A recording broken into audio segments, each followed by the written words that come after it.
YouTube. Hello. Welcome back to Control. I'm still sick.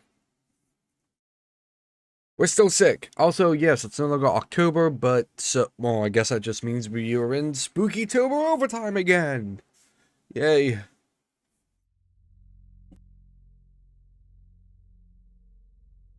Still sick. I'm gonna do my best to try and keep my gross sick noises out of the microphone. No promises. Let's get the game up. The game is not up. It should be up. Hey, the game is up. Where's controller?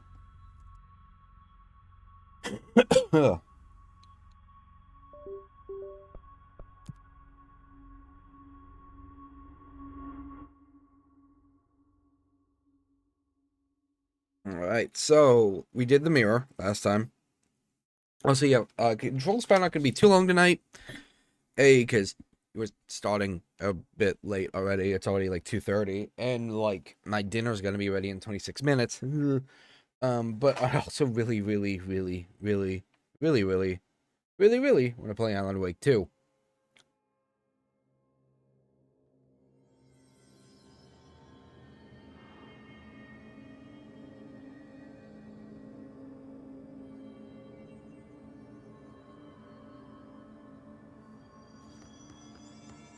Alrighty, yes, cool. Going the wrong way immediately. Good start.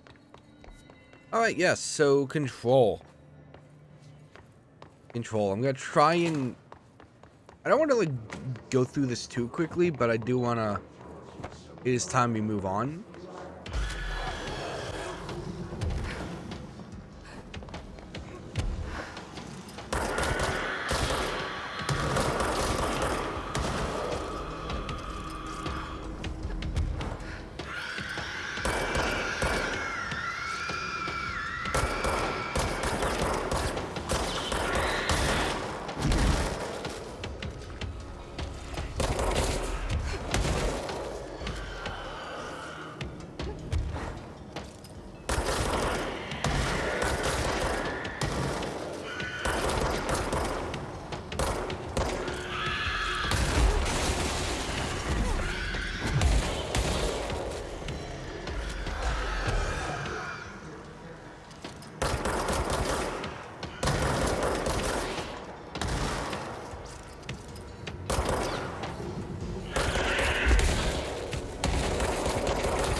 Cool, okay. So yes, the Prime Candidate program. What about, yeah, we gotta do Old Growth, which we can now do now that we do have Float, but I do want to do Story.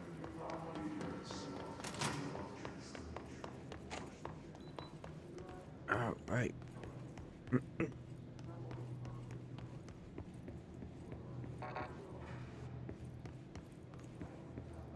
Define new prime candidates. The Bureau needs a director. Our future. P6 and P7.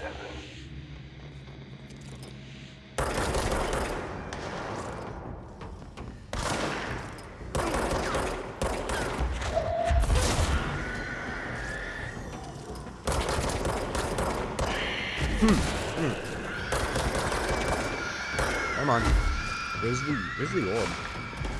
There's the orb. Fuck.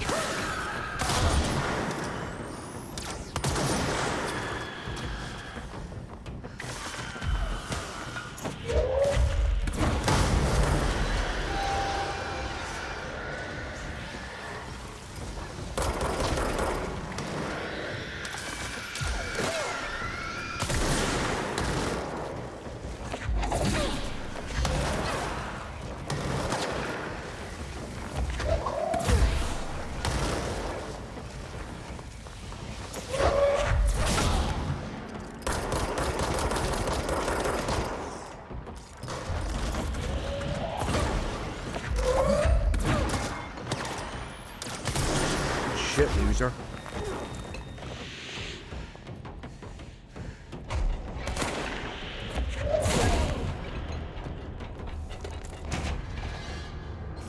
Give me the goods. Alright. Green mod, nothing special, just more money for me.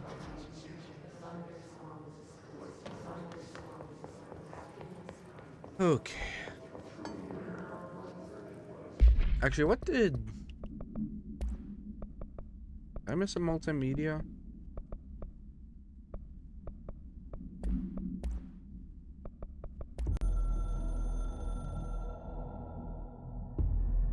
After North Moore stepped down, I doubled every effort to find new prime candidates. There was no one. No one but me. That wasn't good enough. I pushed hard. I never wanted the Bureau to end up in that situation again. The Bureau needs a director. Always.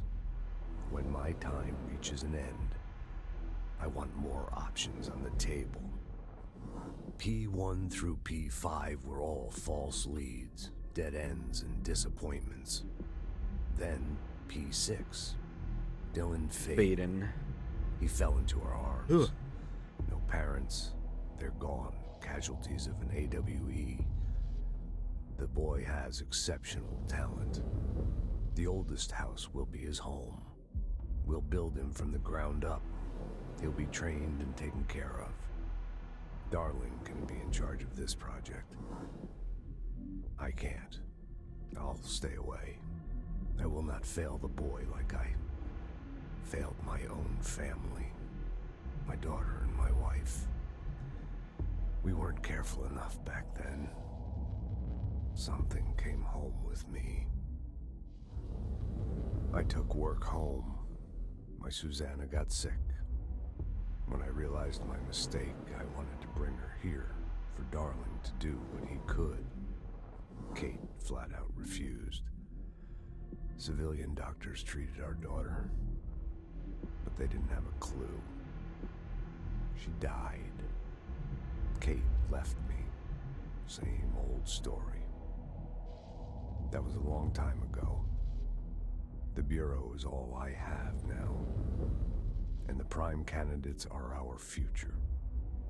There are two, P6 and P7. We're spoiled for choice.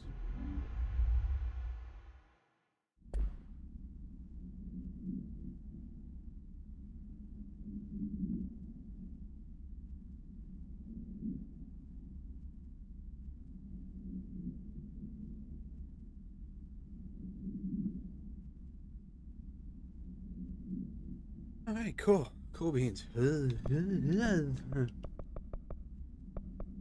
Tell me about the former board.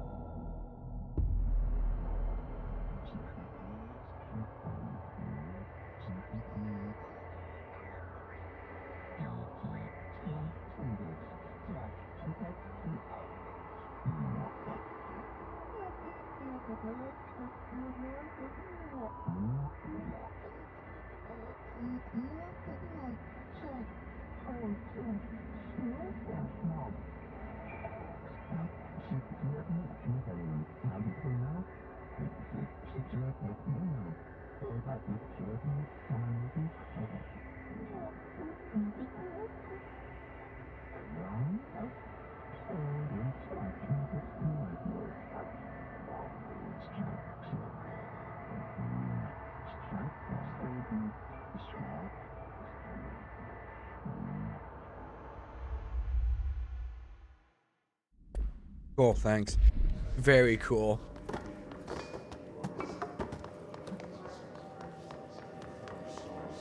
Right here. Closed cases. Oh, hell yeah.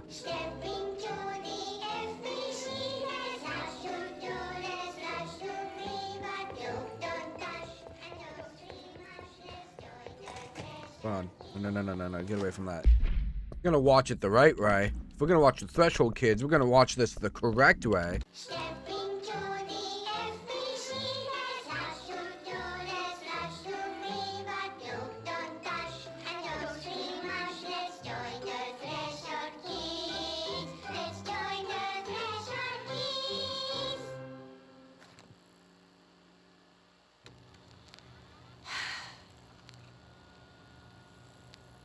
Ooh. I can see you're upset, Meg.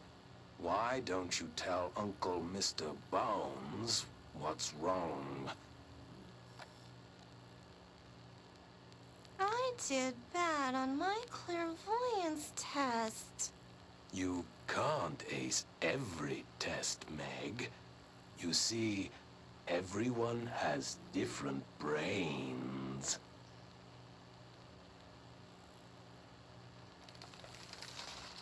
Some brains can talk to each other. We call this ESP. ESP? Some brains can lift objects, like a baseball. Talk about a fly ball, eh, Meg? No interruptions! So who cares if you fail your clairvoyance test? Maybe your brain can throw baseballs, or talk to dead people, or make friends blind.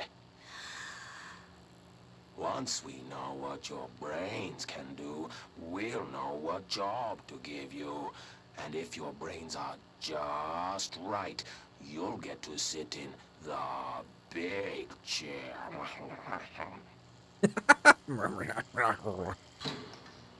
The big chair.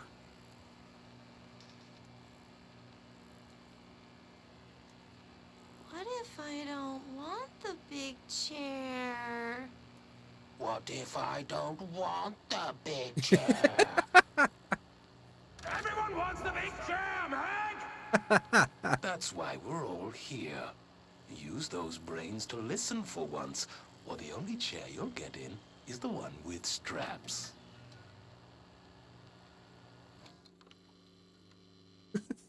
What if I don't want the big chair?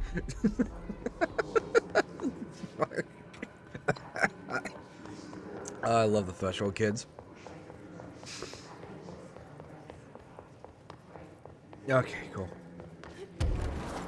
I think we're good to just go into P6 then. Actually, no. What the fuck? Is this what Dylan wanted me to see? It doesn't matter. We need to find that projector. Wait a minute. I wish things had gone differently and ordinary for us. Wishing won't change things. Finding the projector will. So much coming together in this one case. A new object of power, something we have not seen before. I mean, coming from me, that's saying something. And the boy, Dylan Faden, prime candidate 6. And the sister as well, once we catch up with her. But the boy, so much potential. We're talking Northmore level readings here. And I don't want to invoke his name. It's completely different circumstances here. It's remarkable.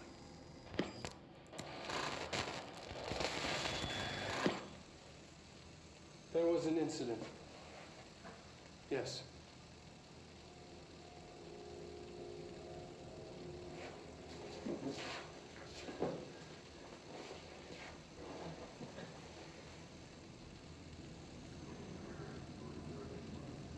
We lost a valuable member of our team, yes. Excessive force. Dylan has so much. But he's just a kid. I'll take the blame. He needs some slack. I mean, boys will be boys. He's exceptional and under a lot of stress. Roberts got killed. It's an unfortunate accident, that's all. Mm-hmm. Marshall needs to realize this. We will make this work. We'll make this work. Whatever you say, darling. Alright. Transcript of conversation subject Dylan Faden for review by Dr. Darling. Subject was alone during this outburst. You again. I thought I told you to leave me alone. Why are you showing me this? I can't do anything. Can't you see where I am? Why don't you help me get out of... Why don't you help me get the fuck out of here? You always show me things I can't do anything about. Stop showing me her. I don't care anymore. And I don't care about you. You both left me here to rot. Fuck off, you bitch. I'll dig out my own brains if it means getting rid of you. I don't want you here. Get the fucking message. Subject repeated the phrase fuck off numerous times before being sedated at 17:53. Fun.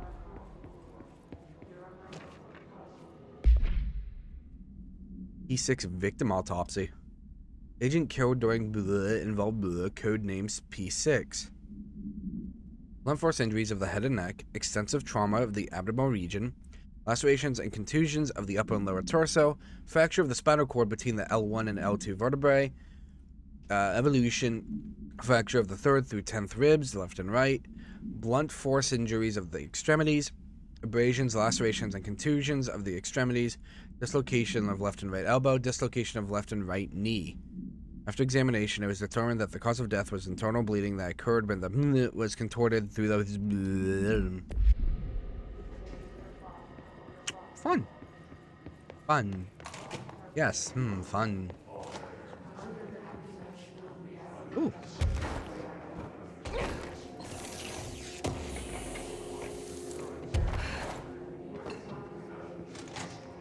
All right.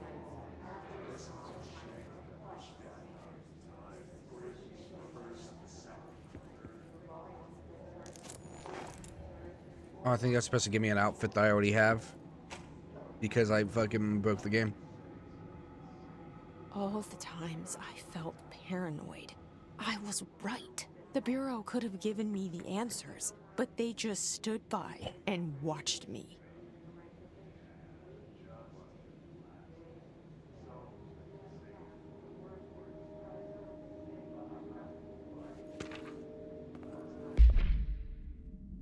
Subject, Jesse Faden, P7. Eastward movement, cause of concern? Departs Cheyenne, Wyoming. Sydney, New England.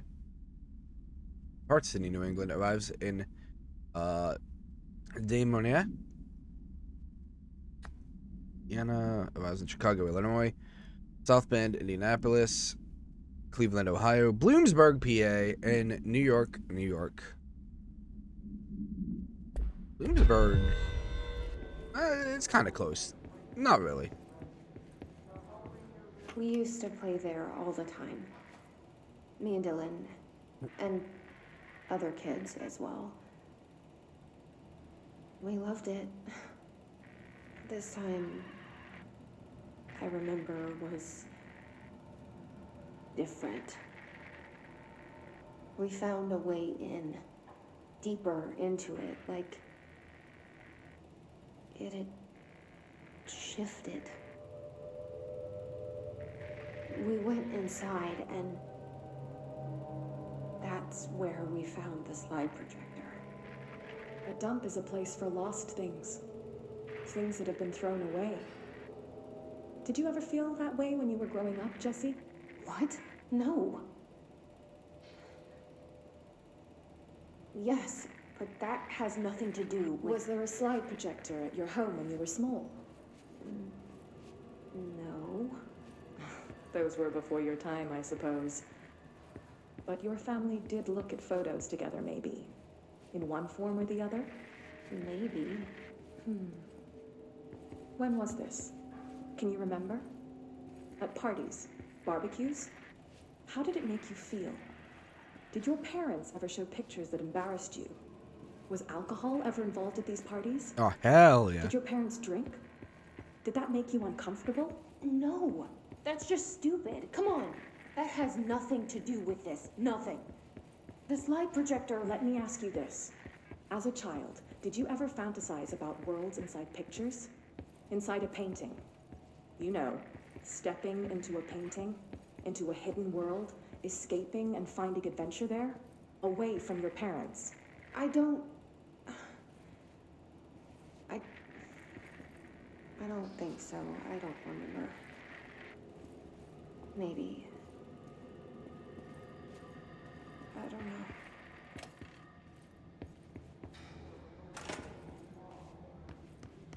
Right. Transit corridor.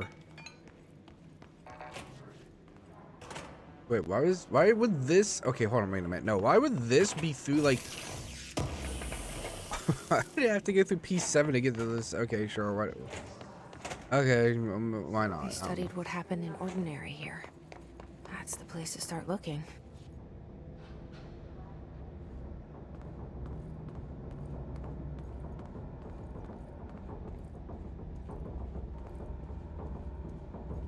I don't think I can stealth kill, but I'll sure try.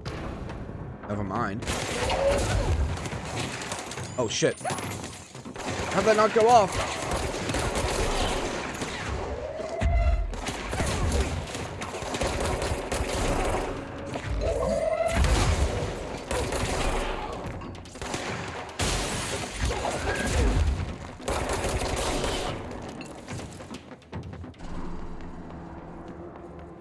Well, that was a fumble.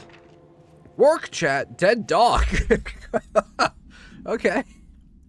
I see your creepy teeth delivery and raise you a dead dog. Yeah, like a straight up deceased dog. Had a collar on it and everything. It's been rotting in that box since they packed it up. Go ahead and imagine how that smelled.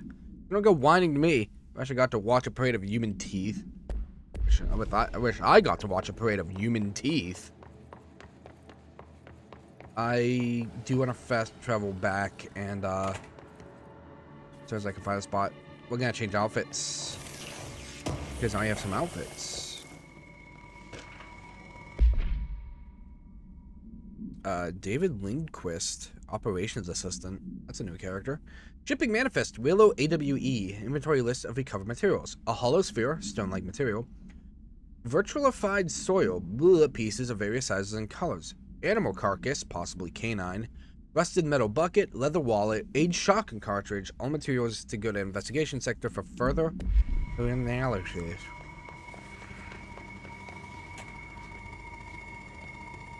I mean, I want that.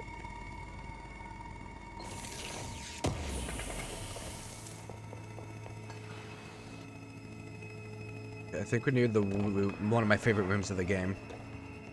I mean, for good reason.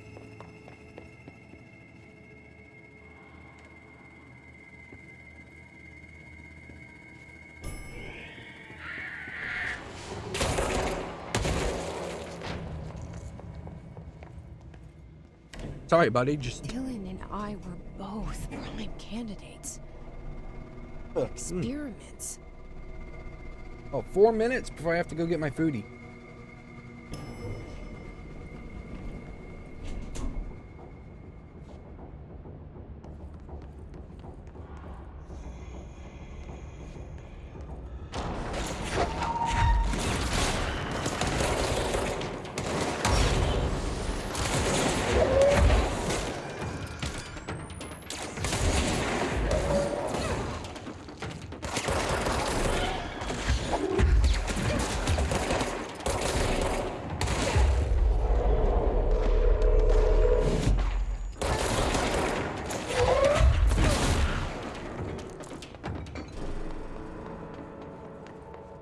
Okay, yeah, let's cleanse the spot first.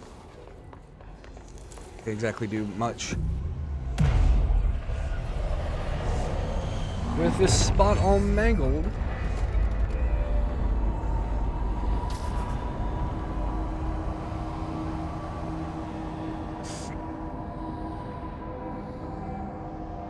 Oh, wait. What? We're going back home. Of course we are. It started there, and it's never gone away. Yes, but first, let's change outfits.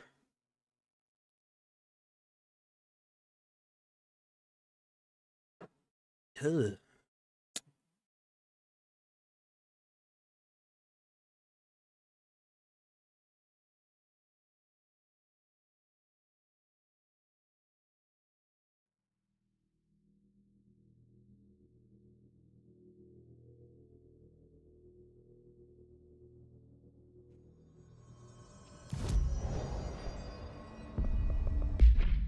Okay, let's see.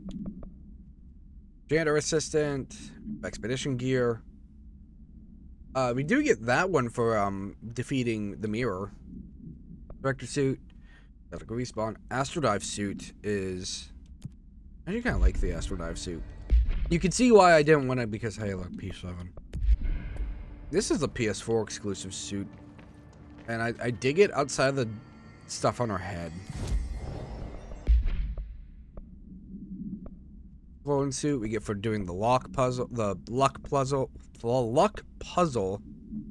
and that's a DLC suit.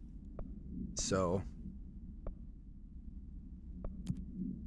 we went to office assistant. That's technically.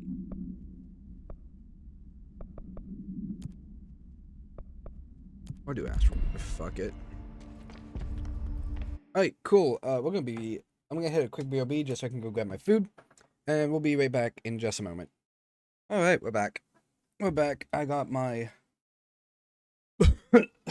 buffalo chicken mac and cheese. A little spice to hope clear out some of the phlegm, open up the nasal passages. All that fun, good stuff. Let's get back into it. Actually, can I craft yet? Nothing to craft.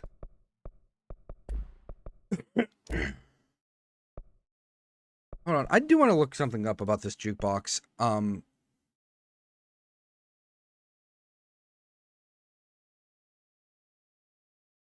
Just like, I thought the jukebox was like literally the first DLC. Good news, it's not. It was just a little thing added in later. Now we can do it to get some pretty good stuff. But I don't plan on it, so we'll get some good stuff just by playing the game. Normally. I don't think I need like broken gear or anything. Alright. But you know what you can do if you want some broken gear? Hey, you enjoy what Jack and I do? Why not follow and subscribe? If you're watching on YouTube, give us a like, leave a comment, and subscribe. It really helps out.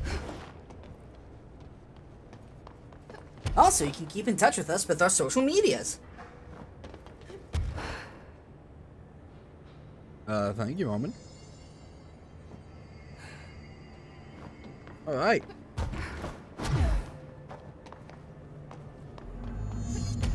There's gotta be a way to rotate these tracks. Maybe there's a control panel.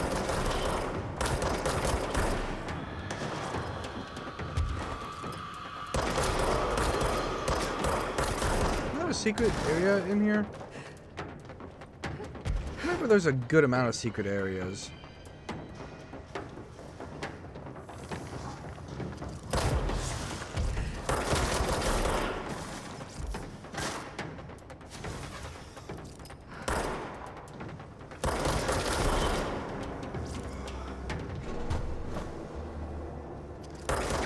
Break the. You gotta like break the gunk or something.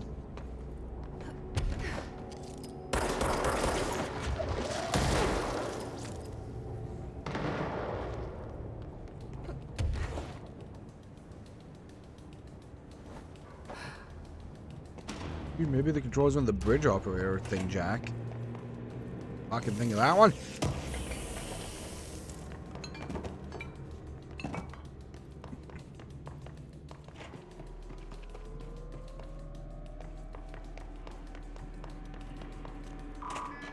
Ooh. I tried. Work chat, the teeth! Guess we just had to inspect an inbound delivery of like 100 teensy little, tiny little packages. Me, that's who. And you know what was inside each one? Single human tooth. Fucking gross.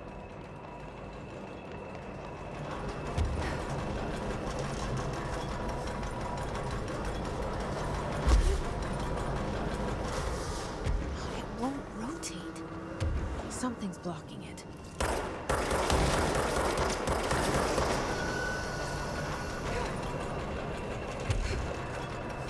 course, when there was like a hidden area in here. Hello, Mr. Sandman. How goes it? Oh, chest.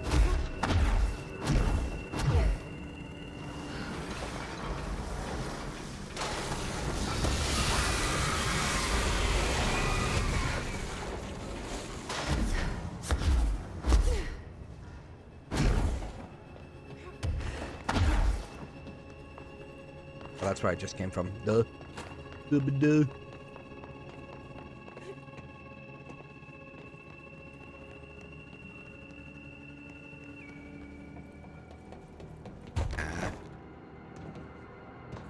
I hear you. Work sucks.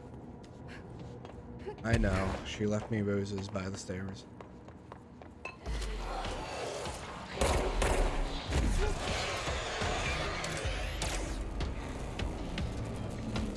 Alright, fucker boy, where'd you go?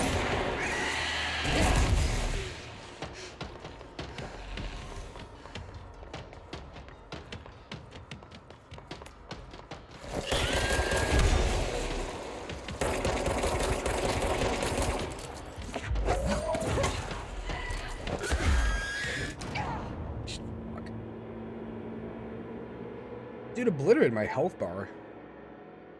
Full health, by the way. Max health, by the way.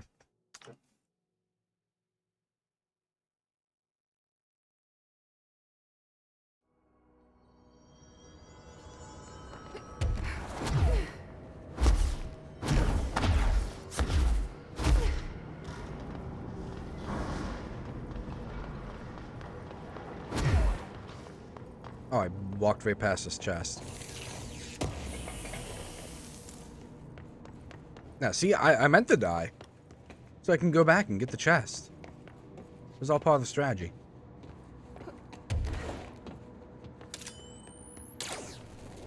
Hey, fucker boy, where are you?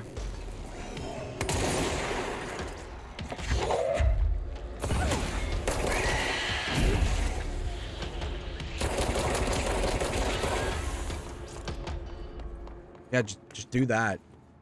Just do that.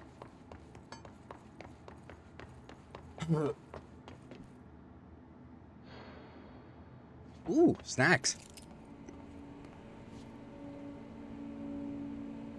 I never have any almonds.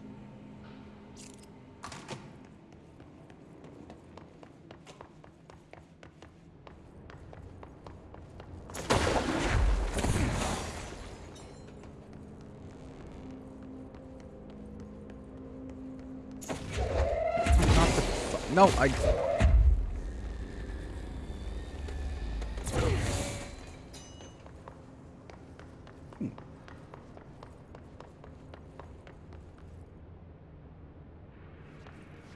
Oh, chest. Nice.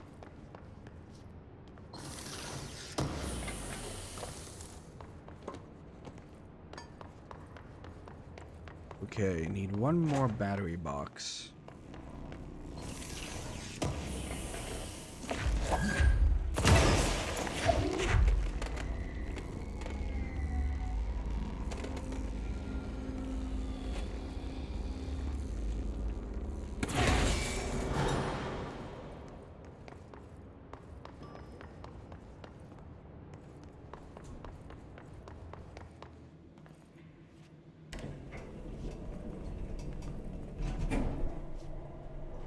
Sneaky bite on my Mac.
Right. Airplane evaluation order. Altered examination requests airplane wreckage. The airplane in question has been brought up from the private airfield located in the town of Cincinnati. It is suspected to be connected to the AWE. See case file for details. It is being evaluated for altered status. The plane is currently being stored in the transit corridor in the containment sector, brought there through the New York subway tunnel. Special access for information on tunnel and links to urban legends centered on ghost stations, abandoned tracks, and see file 4-12-4521. The plane's black box is currently being evaluated for initial readings have been taken by the research team, though no altered status has yet been detected. Refer to file 9-12-8371 for full report.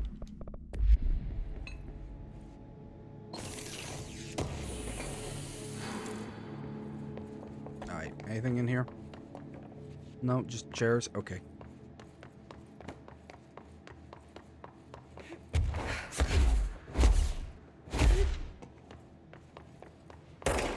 Hello.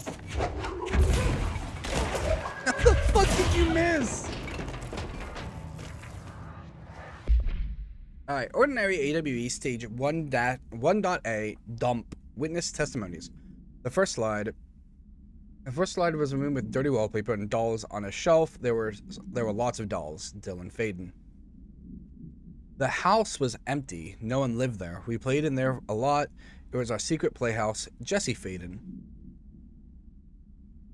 I went to school with Neil. Some kids called him Nosebleed Neil. No, likely Neil Hosenberg, missing. It was mean. He had asthma. Tom, note likely Tom Barlow, missing, and his gang, Freddie, note likely Frederick Bartwell, missing. Hugo, note no one by this name was found in public records, bullied him. We brought Neil to the dump that day. Dylan Faden. Unconfirmed existence of additional slide designation house.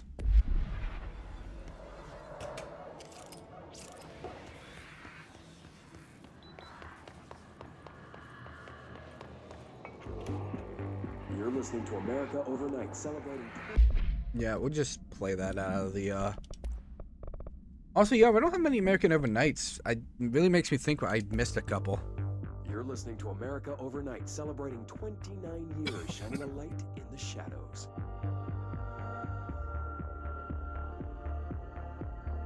Thank you for staying with us. Here's our first caller. Hi. What I'm about to tell you, if they found out, I don't know what would happen. If who found out, brother? The men in the suits. They told me it was an industrial accident, but this is something else. Something nobody talks about. Ordinary. This certainly doesn't sound very ordinary, caller. No, not ordinary. Ordinary. It's a town. And it wasn't an industrial accident. I mean, that's what they said, but that's bullshit. Whoa, please watch the language, caller. It may be 2 a.m., but we're still a family show. I'm sorry. It's just, my brother lived there. They said the town was destroyed, but it wasn't. I went there. The people are gone, but the town's there. It's still there. So the population of an entire town disappears, yet the town remains. Tell me, was the phrase, "there is no salvation," written anywhere? I'm not sure. The same thing happened in Brazil in 23, a village called Hor Verde. More than 600 people just up and left. The government said they were fleeing guerrilla forces, but we know the truth. A mass abduction, as predicted by my regular guest, Dr. Quincy Reagan. Abduction? You mean aliens? That's bullshit! I know they're lying! Now, I warned you about the language, caller. I'm afraid we're gonna have to cut you off. And good timing, too. It's time for a short break. Hang in there. America Overnight will be right back.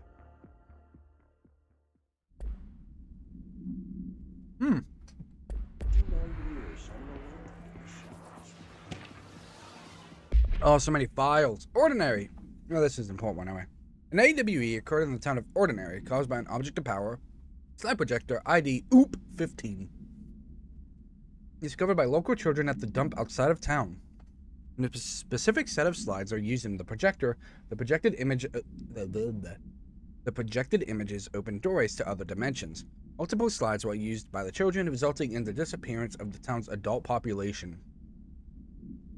On August 30th, 2002, siblings Dylan Faden, 10 years old, CP6 materials, and Jesse Faden, 11 years old, CP7, were playing at the local dump when they found a discarded slide projector. See OOP 15 case file and Darling presentations for details.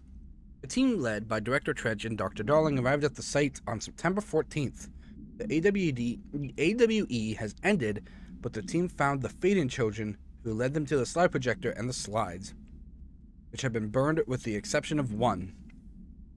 Jesse escaped when agents attempted to detain the pair. In total, 17 surviving individuals were found in the town. All of them were brought in for questioning and tests. See interviews and prime candidate program files.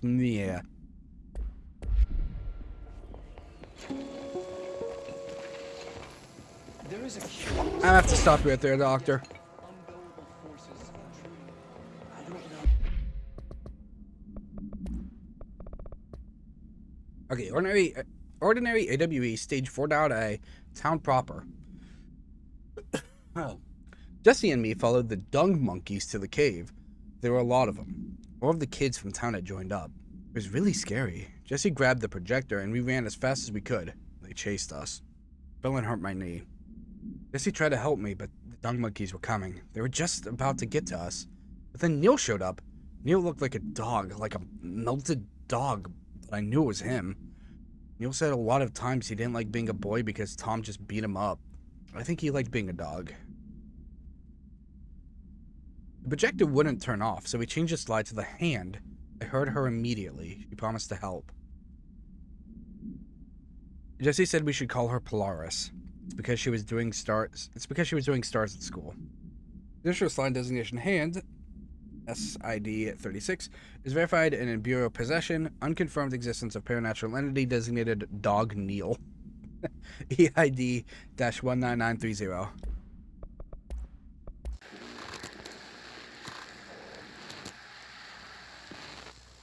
Wait, no, we already did this one. There is a curious correlation with the yet unknowable forces intruding upon our world in the form of altered world events. These forces gravitate toward archetypal objects, a gun, a television, a supposedly haunted house. So clearly humanity affects this process. Our collective unconscious is a map of sorts. We hold the key, but we don't know how to use it. We create these archetypes through everyday life, popular culture, urban legends, but we are observing and influencing a complicated system in action. We can change the likelihood of something being a receptacle for these forces just by thinking about it. But we haven't found a method to control the outcome. And yet, there's something unique in us, in our dreams, in the conceptual reality with power with our minds. What's the cause and what's the effect? Are we the starting point or just a necessary evil in this? A byproduct, a reflection, a projection? We'll struggle to find the answers to these hard questions, or die trying.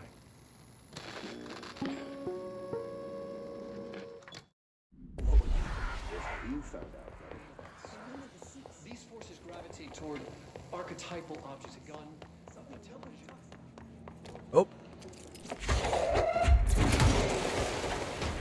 Got him.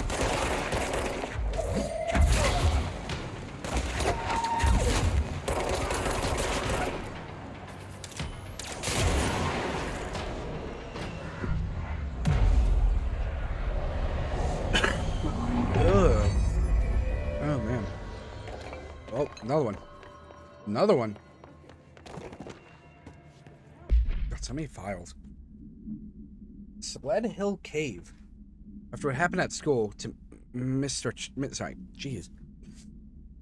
After what happened at school to Miss Chester, we started spying on Tom and saw where they took the projector. Tom and his troglodytes were using a sled.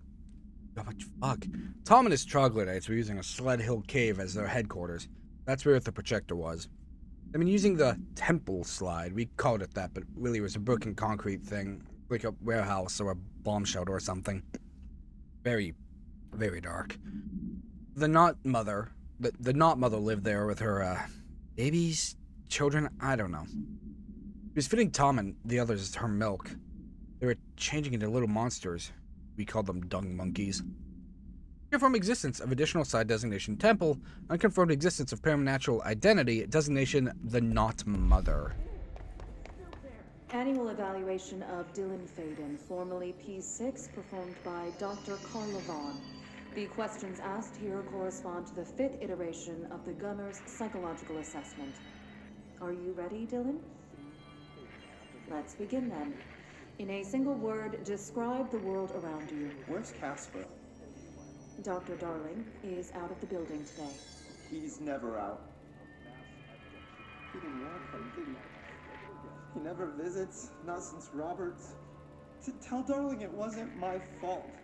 I couldn't control it yet, but I can now. I learned. Will you tell him? In a single word, describe the world around you. A prison. A cold, empty prison. Not even a poster on the wall. What is the next number in the sequence 3, 6, 9, 12, 15? 18. What day is it today? How the hell would I know? It's not like you give me a calendar. You find a rabbit in the woods. It is breathing, but not moving. You cannot see any blood. What do you do? Assume it's sleeping, yeah. Expand on that. It doesn't matter. The rabbit's not real. None of it's real. What day is it today? Do you enjoy asking people questions that can't be answered? Is this what gets you up in the morning? What you dreamed of doing as a scared, stupid little girl? Can you describe a dog to me? In Ordinary, we had a friend. Nosebleed Neil. And when it all went crazy, you know what I mean. Nosebleed Neil turned into a dog. Or something like a dog. What day is it tomorrow? Fuck off! I don't know! There is no calendar! How can I fucking know? Dylan, calm down. Fuck you! Fuck you and fuck Casper! Hey! Are you watching this, you old fuck? Did you send your bitch because you're too scared of me? Where is Casper? Security, get a team in here. I need... Nah, I'm sure Dylan's fine.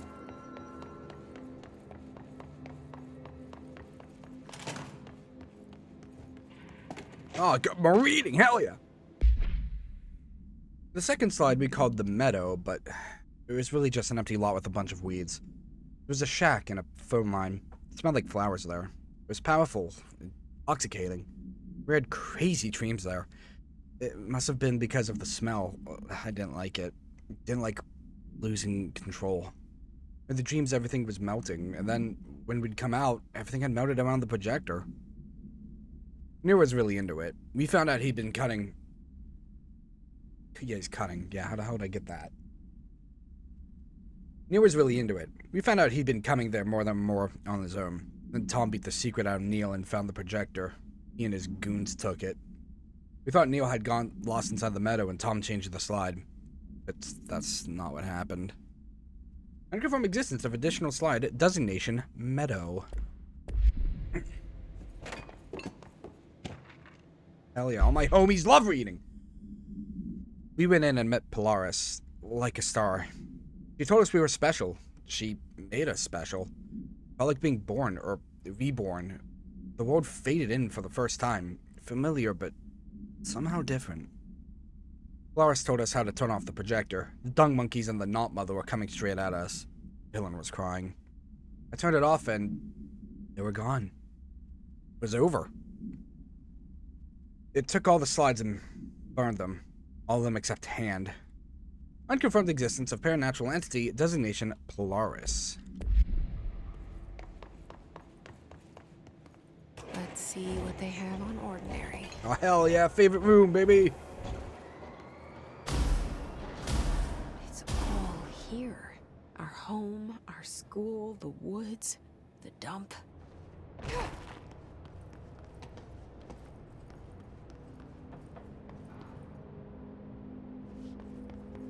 Welcome to Ordinary. nothing is quite ordinary. Hee hee, haha.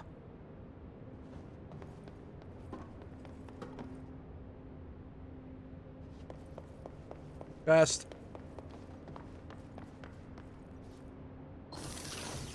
Our house. In the middle of the street. Our house. Oh, okay, well, can't destroy it. Yeah, fuck you! Give me the file. Give me the file.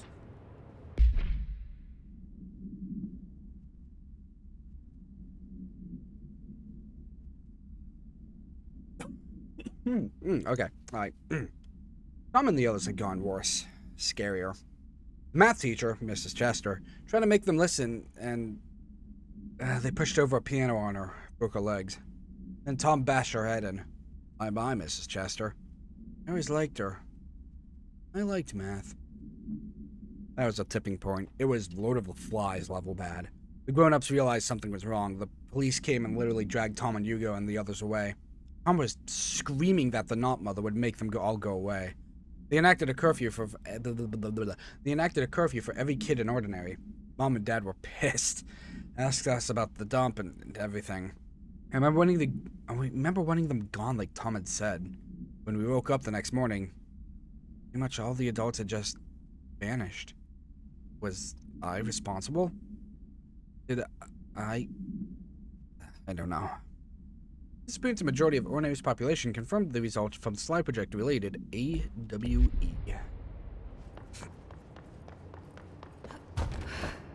Is that it? We got all the files. Also, hello, Mel. Long time no chat.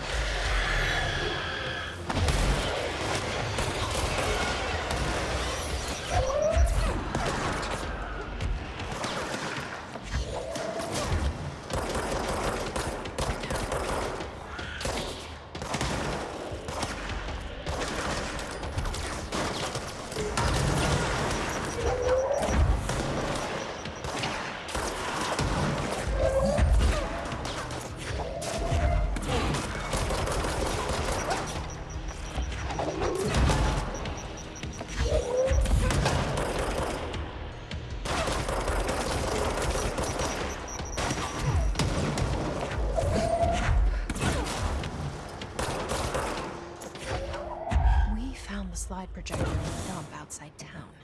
Did they recreate that too? Is that where they keep it?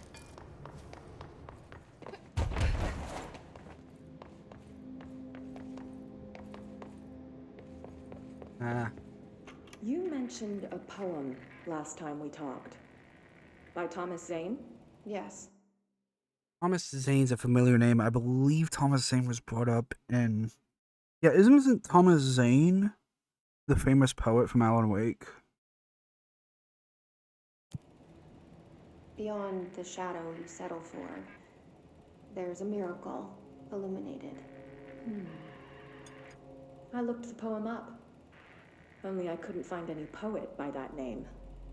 I did find a European filmmaker who moved here in the 60s, named Thomas Zane. What? I don't... No matter. It suits you very well. The poem. How you see things.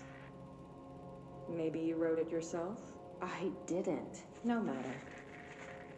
You've said a few times that you feel like there's a piece of you missing. Can we talk about that? Okay. Yeah, it's this... I feel an emptiness, a yearning for something that I think I lost. It's natural for you to feel that way. Your brother and your parents are dead. No! No. Dylan's not dead. And that's not even it. You're referring to the imaginary friend from your childhood? Polaris. She's come back. After a long time, she's calling me. In a dream I saw, she showed me things. Jesse. It felt more real than anything. As real as what happened in Ordinary. The industrial accident in your hometown? That you believe Polaris caused? No. It wasn't an accident. There was no industrial accident, and Polaris didn't cause it. She saved me and Dylan. Jesse. No! It was a cover-up. The government knows about it. There were agents there. Agents from... I don't know exactly, but they took Dylan. I'll find them. I won't stop looking. Polaris wants me to go to New York. There's a building there. I have to leave soon. I have to be there at a very specific time. Something hugely important is going to happen. Jesse, you know we can't let you go until you're well. And that begins by understanding what's real and what's imagined. Okay. I mean, look, we're in like, what even lot is this? Part 6, I think? I've made it no secret that I deeply love this game. But, like, it's such a huge flaw that you make your audio logs not just follow you as you go around. Like, come on. We had this shit locked in, like, Bioshock. We had this shit locked in System Shock. Okay, anyway. Hey, Ordinary, AWE 24. Details are largely based on interviews conducted with Dylan Faden, see interviews and here, for relevant information, and the obtained therapy sessions of Jesse Faden, as well as circumstantial evidence found at the Ordinary site. Note that accounts provided by all three sources contain conflicting data. Example, Dylan Faden claims there were 8 slides for the projector. Jesse mentioned 9. The Bureau found one intact slide, designation 36, and the burnt remains of 6 others. Fortunately, these slides were too badly damaged to be used in the projector. Jesse Faden is believed to be the individual responsible for burning the slides. Dr. Darling has ordered that the entirety of the Ordinary Town dump be brought to the Bureau for examination and analysis, with the hopes of finding additional slides or other altered materials. Due to the limited space in the investigation sector, this AWE will be investigated in the containment sector. Ordinary, Maine. Was it seriously Ordinary, Maine? Event location, Ordinary, Maine. God damn it, Stephen King. Remedy loves Stephen King. Fucking the first line mentioned in Alan Wake 1.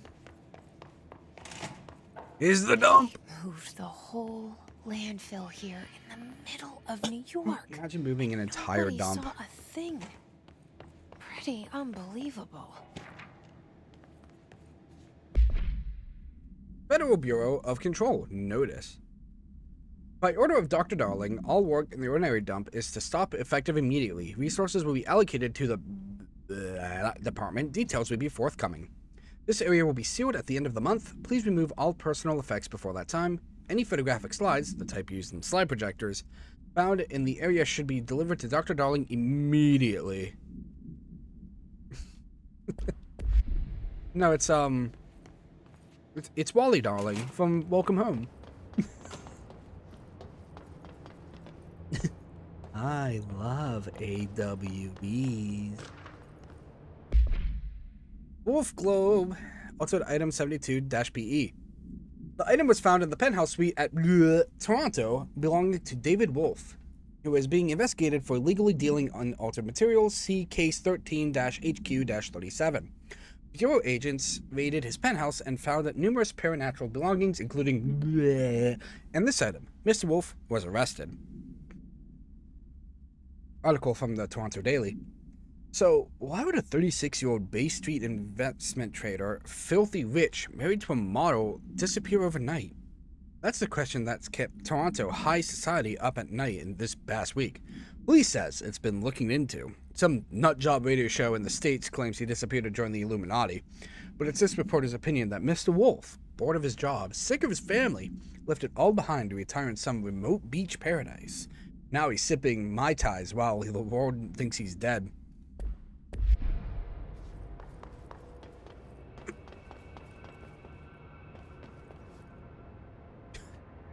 Mel, you know, you can just ask me, I'll do that for you. Like...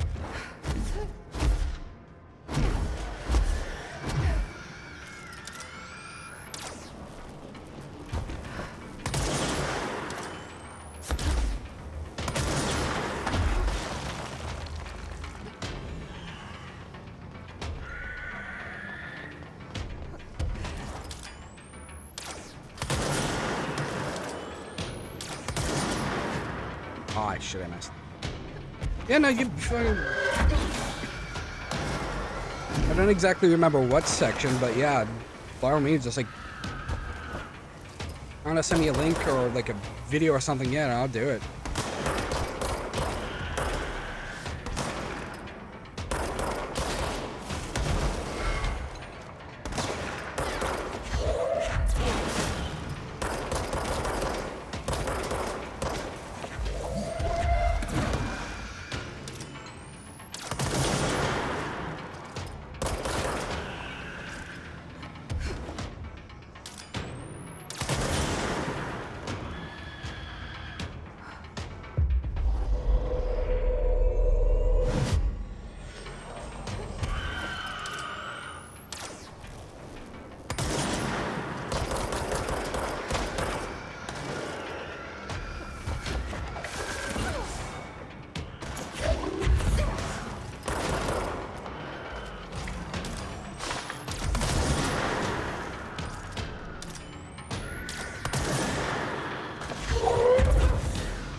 Stop moving.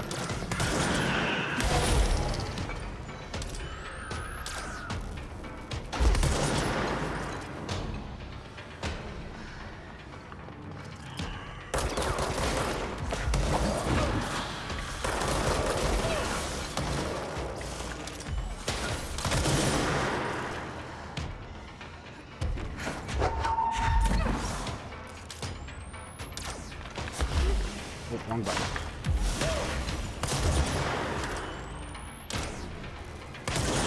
There we go. We should check that lab. But first, look at all these health items. Oink. Oh, am I maxed out on mods?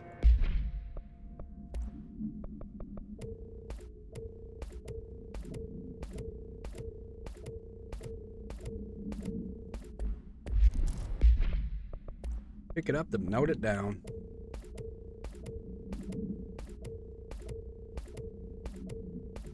Be told I don't need these either because I have a level 5 one. Weapon mods too.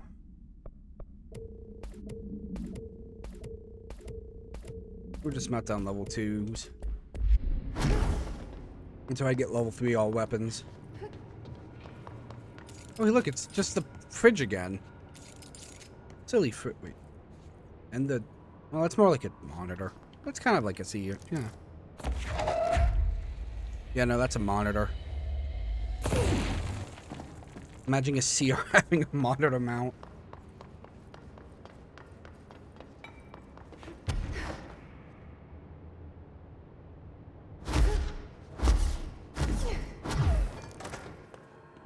Ooh.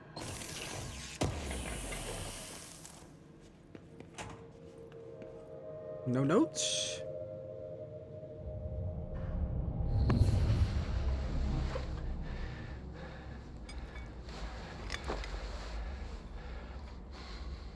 Effective immediately. I'm setting up a new department. Dimensional research in the research sector. Transferring the slide projector there. That's where my focus will be now. The ordinary site remains as is. We'll be back to... I don't know when.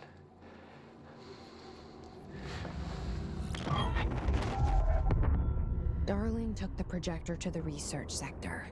He dedicated a whole area to it, so he knew it was important. Dimensional research. That's where we go next.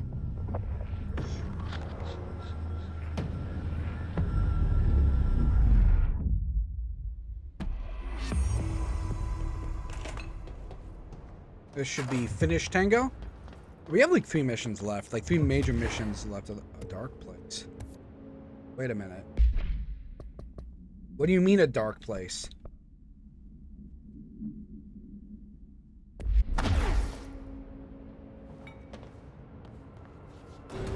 That might be the Alan Wake DLC.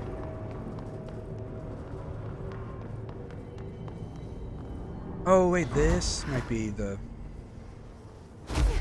Oh no, this is just way back. Okay. Yeah, good shortcut.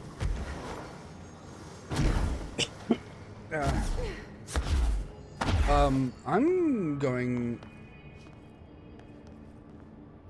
What am I going to do? I'm going to investigate this, because I don't know what the heck a dark place is.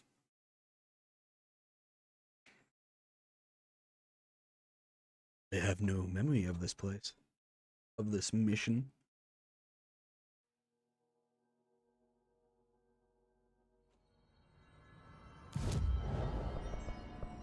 Can I still not craft? Where am I going to get corrupted samples from? I can upgrade my shotgun.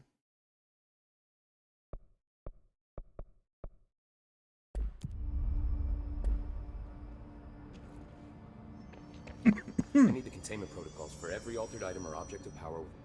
There you are. Did you find those rangers at the formation? I found them. But it's not good news. The Hiss got there first. Lots of them. Oh, another dead team. Jesus. You know, I should have seen this coming. The formation, it's got like a pull to it. Things just end up there. I'm sure you saw all the junk from the Bureau lying around. There were a lot of Hiss, Arish. I mean, a lot. Did they get pulled in too? Or they forced their way in. The formation is just a big question mark to us. But who knows? You might even find some useful stuff down there. All I know is we cannot let the Hiss get comfortable. Sounds like you have a plan. gonna let the Hiss get comfortable. A simple one. You need to find more tokens and clear the Hiss the fuck out of the formation. Yeah, no, I'm not doing that. That is simple. I'm not doing that. Oh, and I found a file on the formation while you were gone. You take a look for yourself if you want. A lot of the terms in there are way beyond me. I don't like to overcomplicate these situations. When in doubt, fuck it. Shoot something, right? Real helpful, Arish. I try. I have to go. Me too. You know? The formation. The formation is a tall stone structure found in the quarry site beta. Only reachable by placing distinct tokens of the jukebox object of power, see OOP 10. The formation's exact purpose is to... but we can at least examine its relationship with the surrounding it. Measuring devices found traces of evidence at certain lines running from the formation to the... When examined properly, 4 direct visual tethers were detected. Some form of sympathetic casualty connects the formation with it, which means, in theory, that when certain are performed at once, it will physically affect the other. I've been urged to note here that some individuals believe the formation responds to any fulfillment of purpose or desire in nearby individuals. Though I'd like to remind those individuals that we're in Parkinsiology department, not a parafeelings department. I'm proud to report that my team was able to design... Not the only one who's busy, you know. Oh, man. Love being sick. Isn't it great? Investigate the sector elevator. Darkness engulfed the elevator. There was something there. Reaching for her. Trying to make her act. It was a distress call. Faden sensed a drowning man. A hunger in the dark. Investigation sector. Well, welcome to why we were playing this year.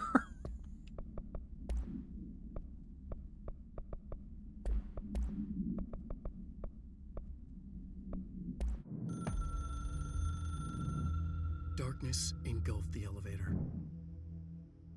There was something there. A presence. Jesse Faden could hear it. A call. It was faint, reaching for her from a dark place. Faden was sensitive to visitations. She had them all the time. From her guiding star and the previous director. She was the perfect receiver. As if she'd been made for this. Faden paused to feel it. the force at play here. It was changing things around her, subtle, trying to make her act. Faden didn't like that. Her guide felt it too. Polaris didn't flare up in defense as with the hiss, so it wasn't all bad. Not a hostile transmission. Yeah, no, that's definitely the same voice actor from It was 1. powerful, but it was coming from far away, and made weak because of the distance. It was a distress call. Faden sensed a drowning man, a man desperate to escape. She sensed something else too, a hunger in the dark, not unlike the hostile resonance, waiting. She knew that desperate acts can have grim consequences. It was this, more than the man's despair, that made her follow the call. The elevator lights winked back on. The darkness receded like a memory. There was a new button on the elevator control panel. Investigation Sector. Faden pressed the button. The elevator doors slid shut with practiced bravado.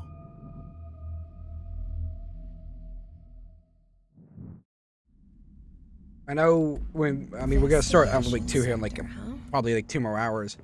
But check this out. I believe Alan Wake 2 has a bunch of live action cutscenes as well.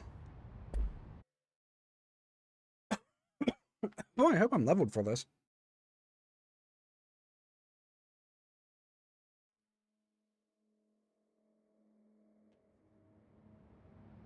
Yeah, I didn't want to support Epic Game Store, so I just bought it on my Xbox instead.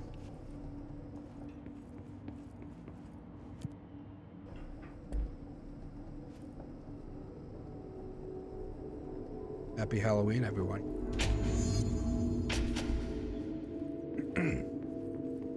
Hello? Yeah, I want to. Here? I never played the DLC, so I want to get through it before I start Alan Wake 2. May not happen if I have to keep reading. For authorization from Mr. Kirkland, an internal investigation D-845 has launched into the ethical practices of Dr. Casper Darling. Despite the accounts of anonymous regarding inhuman treatment of the hair currently housed in the Bureau, our official findings regarding this were inconclusive. Numerous obstacles arose during the investigation. The majority of her sector personally seemed to be wholly unaware of any such hair contained there. One confirmed the hairs, codenamed to be but all file pertaining to the name was inaccessible, being classified under the highest clearance level. Investigators were similarly blocked from entering the research wing to interview its staff. The matter was further complicated by the lack of clarity in whether non-human paranatural entities warrant humane treatment. While this investigation cannot address any charges against Dr. Darling, we do recommend an investigation into research. Now, Mel. 365 days till Halloween. Next year's a leap year. A leap year. Than the rest of the Bureau. I said loop year because I'm fucking stupid. I guess it is technically the second, so yeah, you're alright, actually. Mr. Kirkland, here are the latest agents confirmed missing. Presumed dead from the containment breach yesterday: Agent Jonathan Carner, researcher Ezra Cruz, Agent Caroline Dempsey, Agent Lindsay Malcolm, Agent Charles Murray, Agent Derek Shea. Letters of condolence will be delivered to you to sign prior to sending them to their families. You will be updated as soon as additional confirmations are made. Also, per your request, a network engineer checked how many cases were backed up digitally. Unfortunately, a large number of active investigations were not archived yet, and the only hard copies of reports exist beyond the fire break. They're lost, I'm afraid. So many fucking things, man. Bureau Tractor, altered item 82-KE. Note, miscommunication led to a local coroner examining a body of William Burrow. William Burrow, male Caucasian, case summary, 33-year-old man found dead on his property, per police report. Remains obtained from coroner's office also include blood, urine, bile, stomach contents, and bone fragments. Autopsy findings: blunt force injuries to the head, lacerations left ear/cheek, blunt force injuries extremities, dislocation right knee, complete evolution. What's evolution? Mel, you want to be a coroner? What's evolution? Putting you on the spot immediately. Evolution of the right upper extremity with associated fracture of the proximal right humerus. Extensive trauma to the abdominal region. Complete evolution of multiple organs, including stomach, heart, liver, pancreas, kidneys, and portions of the large and small intestine, all missing from scene. Ooh. Conclusion. It is my opinion that Mr. Bureau's death is not the result of a mechanical accident as claimed by authorities. The removal of organs is consistent with animal attack. Again, I'm trying to keep my gross nose noises out of the mic. Resignation letter. 2019. To whom it may concern, it was with great anger and regret that I tender my registration of head of investigations of the feudal evolution is associated with tearing. Okay, alright. Ooh, they ripped and teared that man's organs. Oh. I do this in protest of the rampant disregarding of my department's... My staff cannot continue to work in these conditions. Previous requests and warnings have fallen on deaf ears, so I must now rely on my actions to speak louder than my words ever could. I blame this situation on our who has routinely ignored my request of assistance in reclaiming the part of the investigation sector lost to the loose inside. I will never forget the screams of brave agents begging for us to open that firebreak. I will carry that shame for the rest of my days. That has failed his agents. I shall never forgive him for that. Sincerely, William Kirkland. It's not working. Probably a loose... Mr. Dennis, so yes, this is an increase in AWE cases, and yes, it would be a good idea to put together a special task force to examine exactly why that is. However, it seems that a tiny little detail has slipped through the cracks. We don't have the damn staff. If you expect us to detect, investigate, and process more AWE cases, you need to give us more people. It's simple math. Between the staff we lost in the Hartman thing and the ones who left for other departments after Kirkland quit, we're barely managing to keep up with the workload. Hell, just filing the paperwork for all the altered items we left behind in the sector has been an ordeal. Another thing, and this is going to sound paradoxical, but we have an overcrowding situation. This lobby isn't meant to accommodate a whole sector's worth of staff. We put forward a motion to move investigations to a more suitable location months ago. It's better not still be sitting on your desk. The people are getting restless, and as Kirkland's interim replacement, it's your job to handle it. Best regards, Dick Grayson. Power core somewhere. Oh, evolution fracture is seeing lots of sports accidents. Okay, so like torn ACLs and stuff. Okay, alright. Cauldron Lake, that's an Alan Wake thing. To Chief Investigator Dennis, it happened again, third time this year. Something certainly has it head out for our... Could be raccoons. Now those damned old raccoons. The locals certainly complain about them enough, but why the hell would raccoons keep going after a monitoring station? Doesn't add up. Anyway, I've got a bureau tech going to the site next week to take a look. Next on the list of recurring problems is a staff at the Lake House Research Station. How am I supposed to effectively keep an eye on Lake? Oh, I guess Cauldron Lake. The things that they call Cauldron Lake. If they won't let me see any data. Hell, I even know what they're researching out there. We need to petition them again to share their info with investigations agents. It'll only be a matter of time before this hits again, and I want to be prepared. Anyway, if anyone at HQ asks why the Great Falls report is a little thin this month, tell them it's because we couldn't take any readings. In the meantime, I might investigate in some raccoon traps. Agent Estevez.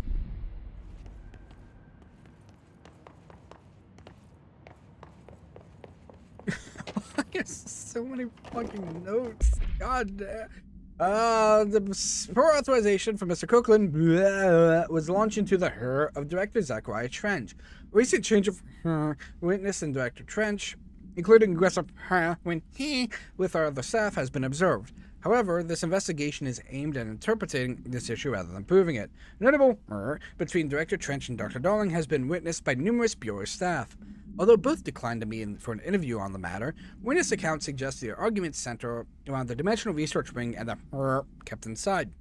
However, no evidence exists to confirm Director Trench's has anything more than interpersonal disagreements. This investigation has concluded that Director Trench's behavior is not indicative of any, and that his fitness to lead the before.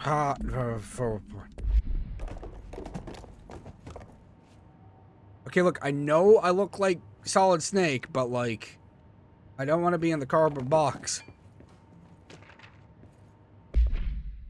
Kirkland, I am growing tired of your blatant attempts to lay your incompetence at my doorstep. I know you want this to be true, but you are head of investigations. This failure is your responsibility.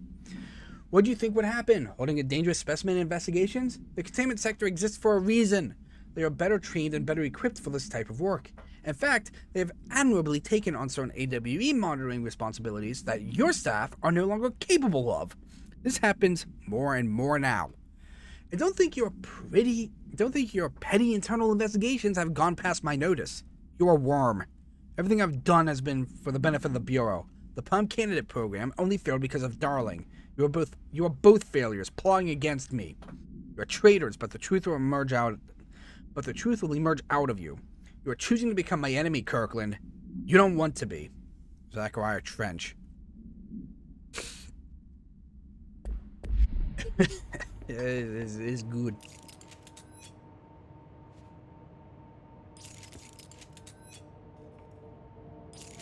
Whose office is this? Kirkland's, I'd assume.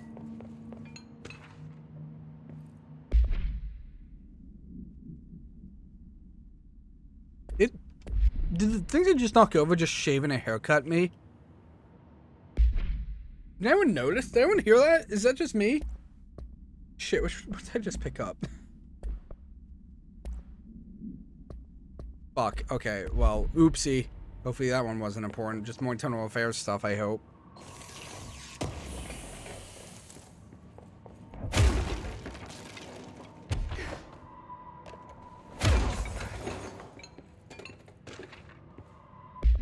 Ethics investigation. For authorization for Mr. Kirkland, internal investigation P-4142.9 hours. Want you to do the legality of the Palm Candidate program by Federal Bureau of Control. Since all known subjects relevant to the investigation use executive privilege to decline interviews, very little first-hand information was gathered. However, anonymous sources and documentation declassified by Mr. Kirkland both paint an alarmingly clear picture of systematic and her were brought into the Otis house and placed under her examination and testing with the aim of appointing one as director upon maturity. This program has produced non-successful cases and only resulted in the traumatic of preternaturally inclined hair. Not only is this a breach of the Ash Act, but it flies in the face of basic human horror. This investigation team unequivocally the Palm Candidate program and recommends that it be immediately.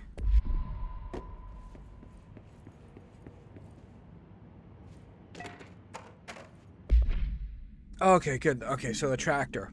Frank Elk tractor. Olive green, dried blood on the grill when last seen. Oh, shit. Item is capable of vocalized responses, or growls, and unmanned locomotion. Unmanned locomotion considered highly aggressive and dangerous. Deal the tractor's Kathleen? Christine.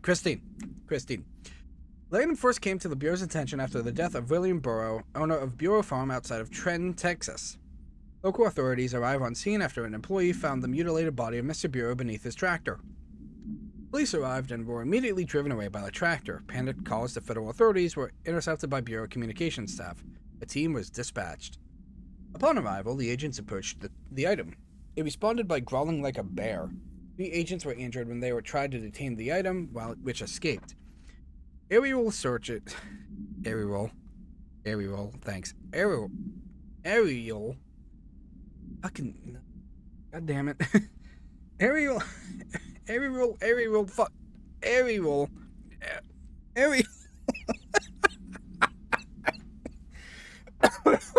No, he's fucked my vocabulary. Searches for the air teams. Searches for the items are ongoing. Speaking to Miss Bureau only revealed that she had a domestic altercation with Mr. Bureau earlier the night of the incident. Whether these events are connected is certainly unknown. I am going to yell at Nose today. Fucking God. I can't say Ariel. Ariel.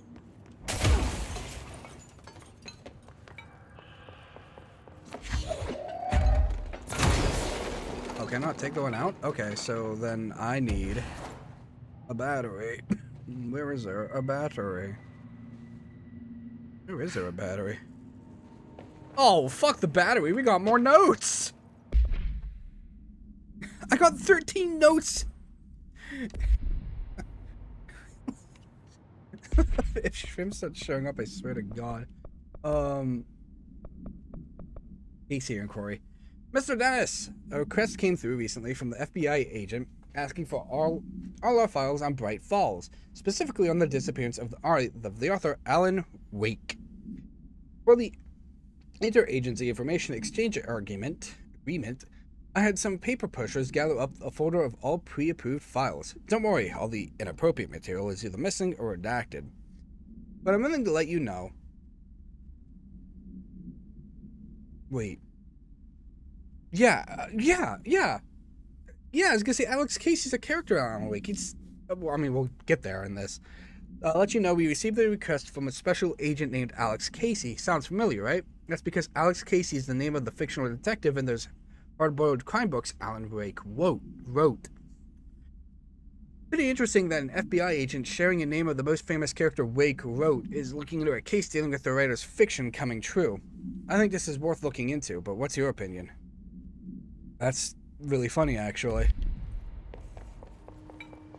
They made fucking Alex Casey a... Oh, good, more notes. Good. Cool, thanks. Keystone inspection. Mr. Cookland, we stopped at Keystone on our way to the target AWE like you asked.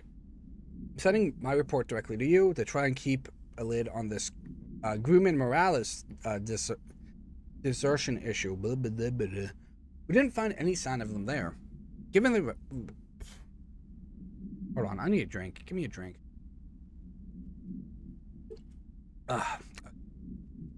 We didn't find any sign of them there. Given their records, it is possible they've switched teams, like you suspected, but I don't think that's the case.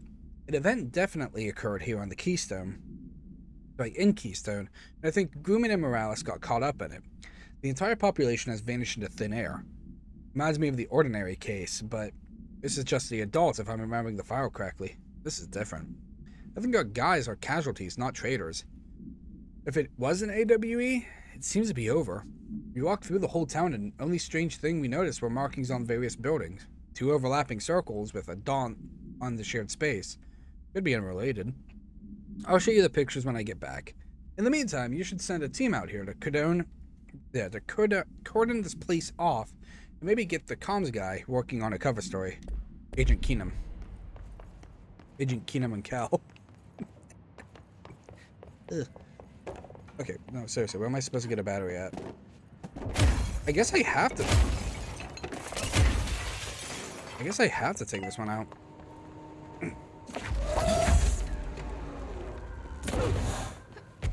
Now, the only V8s I've ever had were the ones you've given me. Now that gate should open. I just got my cans of liquid death, because you know me.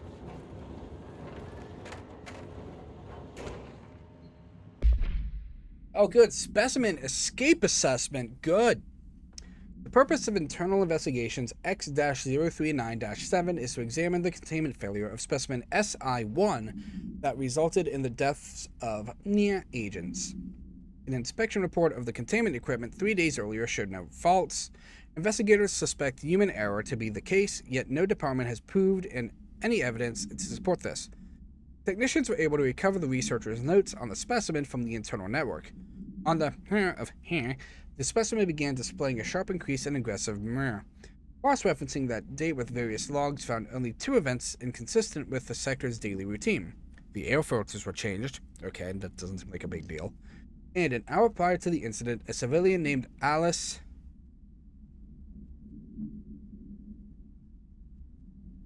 What kind of Alice? Because Alice is another character from Alan Wake. Alan's wife. Okay, Alice here.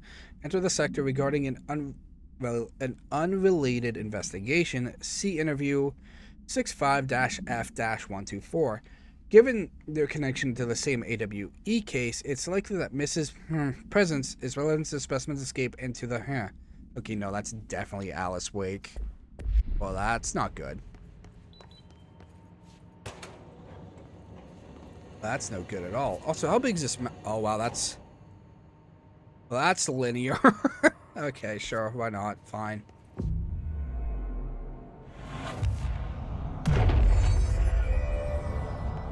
I'm no detective, but something definitely happened here. Paracriminal profile, the Blessed Organization. This group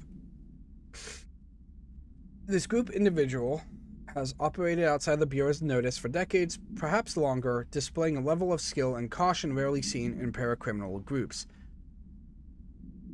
A review of past cases has found various mentions of their activity over the years. In 2016, a production company called Blessed Pictures was connected to an altered item case, as well as the death of an agent from exposure to illicit paranatural materials. In 1994, a Los Angeles-based public speaker named Chester Bless was involved in the illegal use of an altered item. In 1988, a business called Blessed Repair and Service was suspected in involvement with an object of power case, perhaps even creating it. None of these businesses or individuals have ever been located. However, their connection to appearances of altered items and objects of power is too direct to be considered circumstantial. An arrest order has been issued for any persons believed to be involved with the Blessed Organization. Refer to file 7-39-0922. Okay, sounds like we gotta look out for them.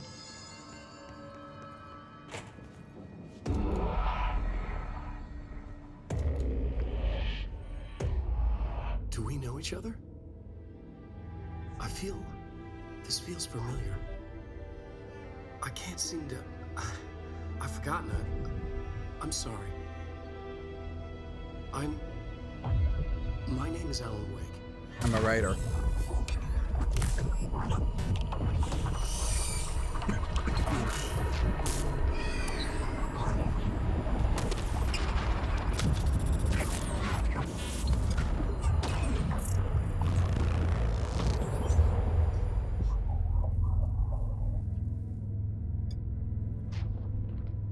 Who are you?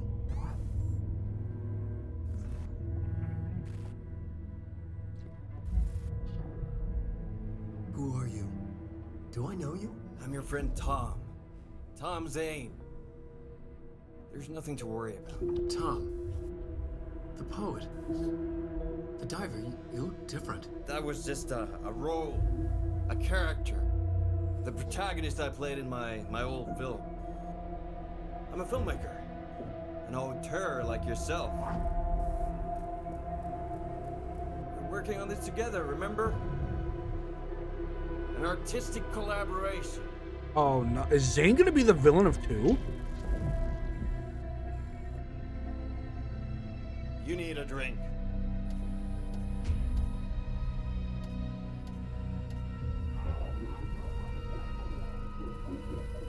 Boy, I really hope compression isn't fucking this.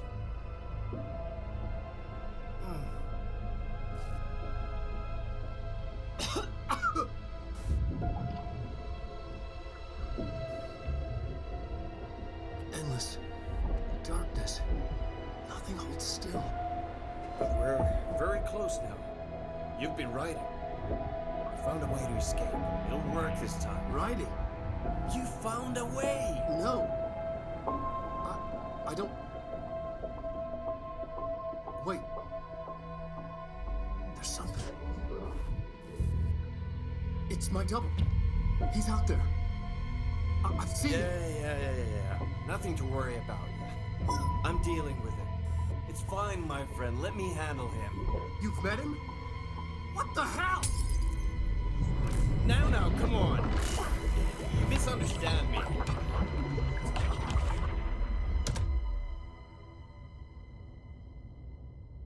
Okay. That was the Alan Wake? The famous writer? He disappeared years ago. It was all over the news back then. And Thomas Zane was with him. The poet. No, wait. He was a filmmaker. I always remember that wrong.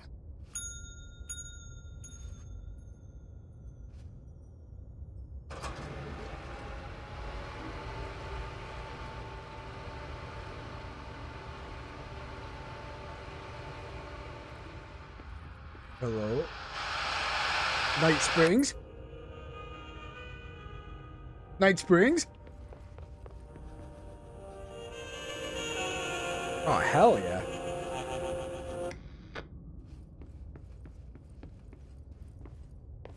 Okay.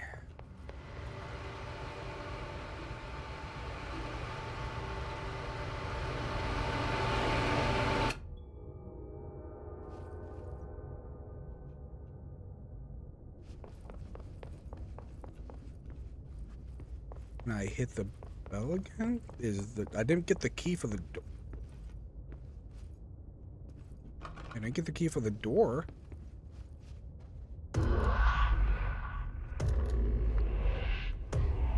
Yeah, okay.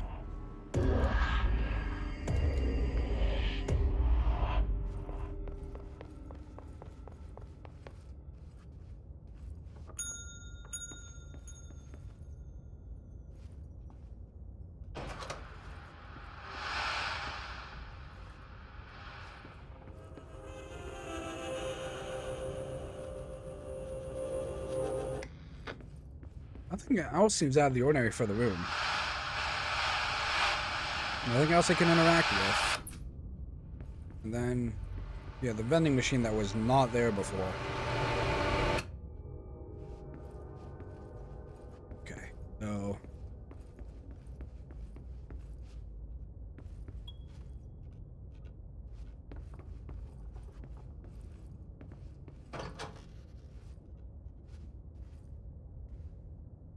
Oh, the key.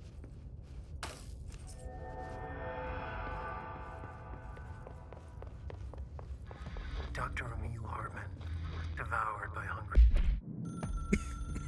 Well, at least this lets me finish my dinner. Dr. Emil Hartman was desperate. The Federal Bureau of Control had stolen his life's work. This was his last chance, his final experiment. What he'd been too scared to do before. Hartman dove into the lake, was taken, devoured by hungry darkness, became the thing that had been Hartman. Only an echo of him remained, fragmented impulses on... Boy oh boy, hey, if you don't know what's going on in this DLC, hold on. If you don't know what's going on in this DLC,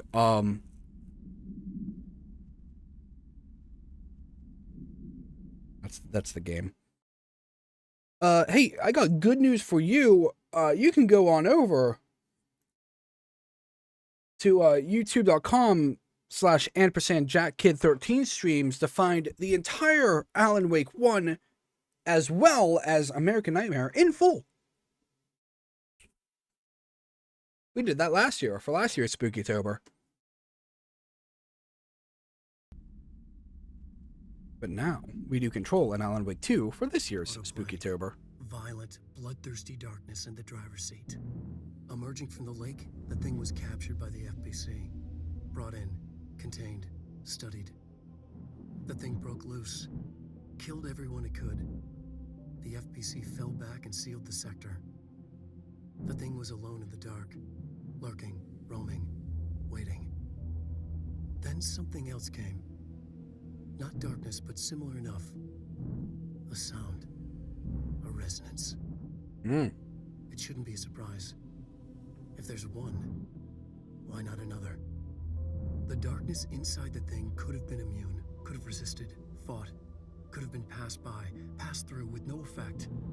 But it didn't, and it wasn't. Maybe it had grown weaker over time, not aged. It was timeless, but weaker with no link to its source. A metamorphosis followed.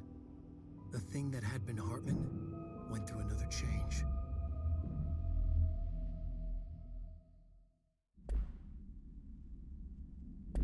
Resonance is became the thing that had been Hartman. Broke loose. Killed everyone it could. Lurking, roaming, waiting.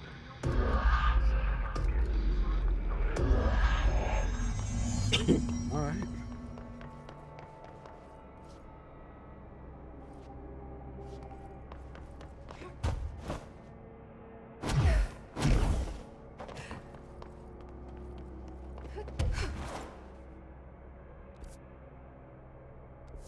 Oh, dude, nice yellow paint.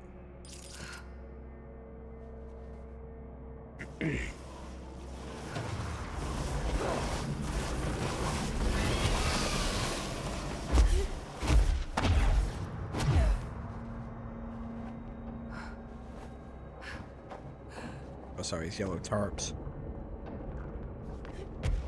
I saw that blood over here. Get your ass, I'm coming over here to investigate. Ooh.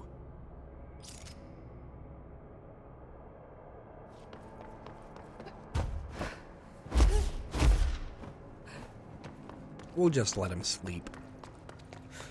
Creepy, damp, and abandoned. Hell yeah. Why did Wake want me to come here? Floaty objects.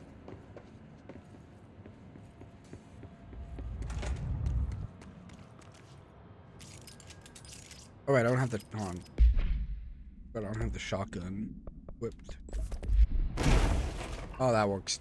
That works too. Okay, well. GG, you fucking idiot. That doesn't look like a house shift. Do I even want to know? Oh, blessed be my poor PC.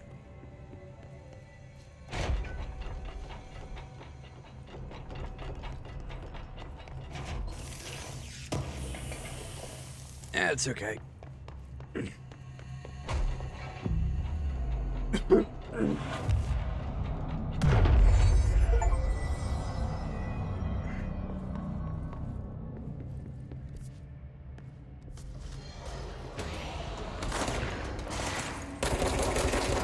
Level 7s.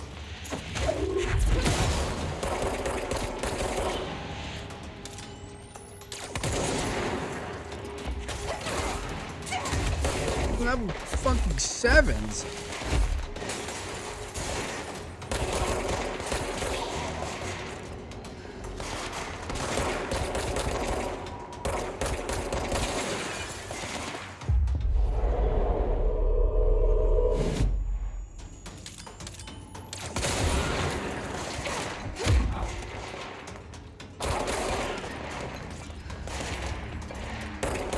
Did that sign just say what I think it just said? Oh, okay, it says service tunnel. That's a secret tunnel. Secret tunnel. Secret tunnel. Through the mountains. Of course, the Hiss are already in here. Why would they not be, Jesse? Why would they not already be in here? Foot gossip! Hello. My feet gossip at night, and now I hear to wear shoes to bed. Sincerely, me. What the fuck is that? My feet gossip at night, and now I have to wear shoes to bed. Sincerely, me. What the fuck does that even mean? Oh, it's killing me. This darkness is blocking the door, so now I have to deal with an interdimensional noise and sentient shadows. Light burns it away. Makes sense.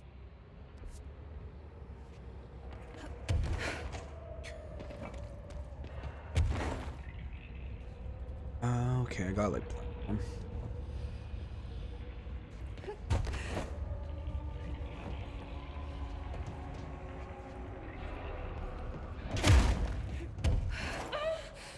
Okay, no, can't go in there. Might need to go do the mushroom quest. Because I think that gives me immunity to those rooms then.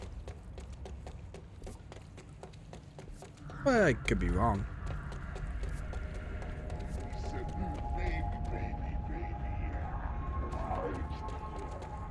Okay, I didn't realize I was actually going the correct way.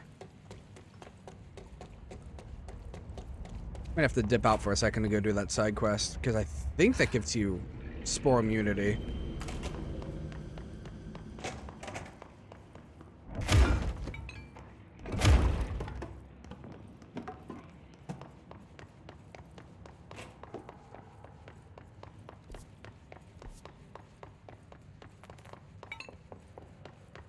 See, I almost missed the note of the Hartman arrest. Emil Hartman, victims' names: Alan Wake, Tora Anderson, Odin Anderson, Rudolph Lane, Wendy de Sol, Thomas Emerson, and Officer names: Special Agent Remy Dennis. Charges: Code 4, kidnapping of altered individuals. Code 8, sanctions against altered organizations. Code 37, obstruction of Bureau investigation. Code 74, breaching the Ash Act. Offender's property seized as evidence to be used in conjunction with an ongoing AWE investigation. Offender's personal effects have been sent to research for analysis. After being cleared by Bureau researchers, all victims have been released. Biannual surveillance orders were assigned to each, except the Anderson brothers due to their senility, and Wake possibly deceased. Who else did Dr. Hartman have? Because, yeah, he had both the Anderson brothers. Huh. Who would be so important that they would redact?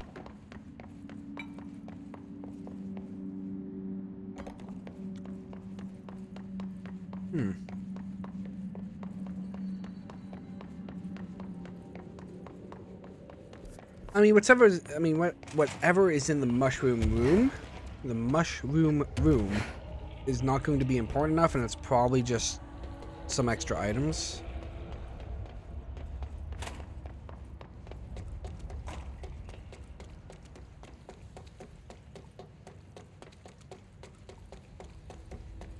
At least that's what I'm gonna lie to tell myself. Yeah, this is gonna be this is very linear, isn't it? I mean, that's not a bad thing.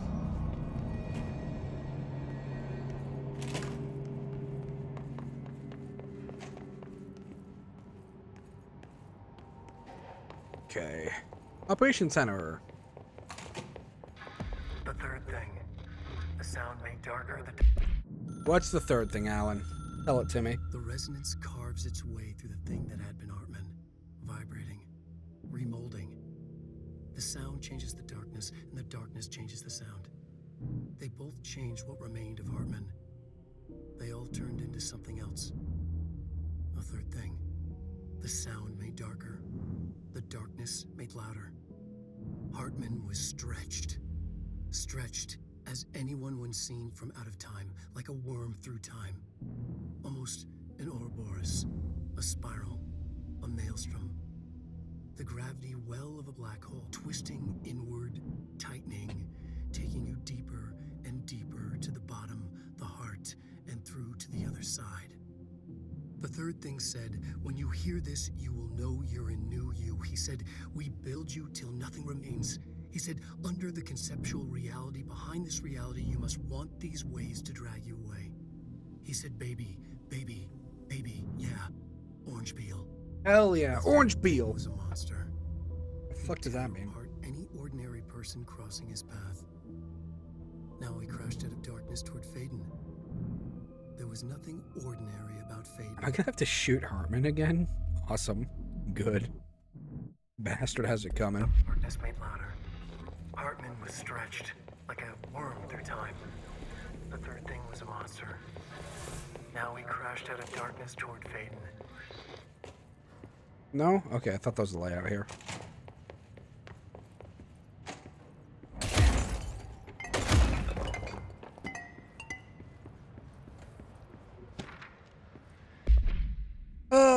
I'm already almost I'm close to already having half the files of this fucking DLC. So you put me on desk duty just because I did the thing I was fucking hired to do? My job? Wanna know what I call it? Bullshit. Asking us to interrogate these scum without using words like altered items or AWEs or paracriminal is the stupidest thing I've heard in my life. And I've heard some fucking stupid things. They already know the facts. Hell, they just know as much as us, if not more. And they get it to sit there laughing at us while we dance around our words, trying not to leak classified terminology. They already know the fucking terminology. If you think pulling me off the case will stop this, then think again. That piece of shit blew up those tracks. He killed those people, all to make a train turn altered. We have him dead to rights, and you need to let him back. And you need to let me back into the interrogation cell so I can get him to flip on his buddies. These people are terrorists and deserve to be treated as such. This won't stop unless we stop them. You can go ahead and put me on suspension. See if it slows me down, Agent Hewitt.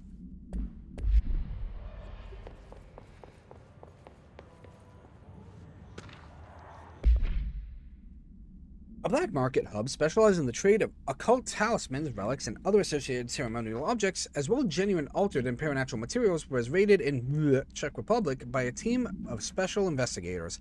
Unsuccessful attempts by suspects to escape using altered items resulted in numerous casualties and prevented the Bureau from questioning all participants. The following interrogations revealed that not only is there a vast network of these realtors, but that they seem to be gathered information on altered items and other paranatural materials from sources unknown to the Bureau. The Bureau's concerns are here as threefold. There is a growing underground market of paranatural materials, which implies a growing awareness of their existence among a niche group of the general public. These criminal individuals do not seem aware of these items' paranatural powers, and their attempts to activate them could prove devastating if done on populated areas. The motivations of these collectors are largely unknown.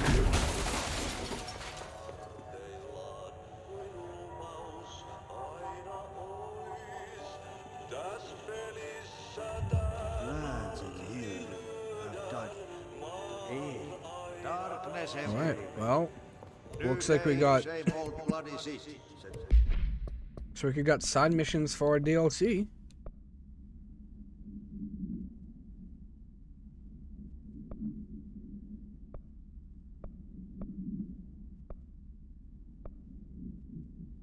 My darkness about to keep the mode, shine lights on the plants. Okay. We'll work on those as we go. Get rid of it.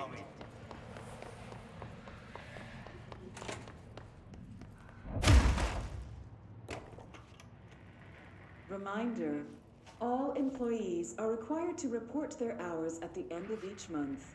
The Federal Bureau of Control maintains that time is not subjective, and hours passed on alternative planes cannot be claimed. Yeah, that's bullshit. Astral dives do not accumulate overtime compensation.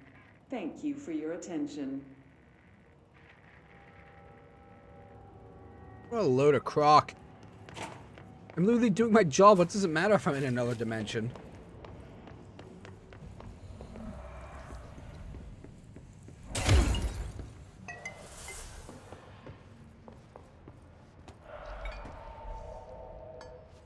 Agent Fisher, day 6 inside the motel.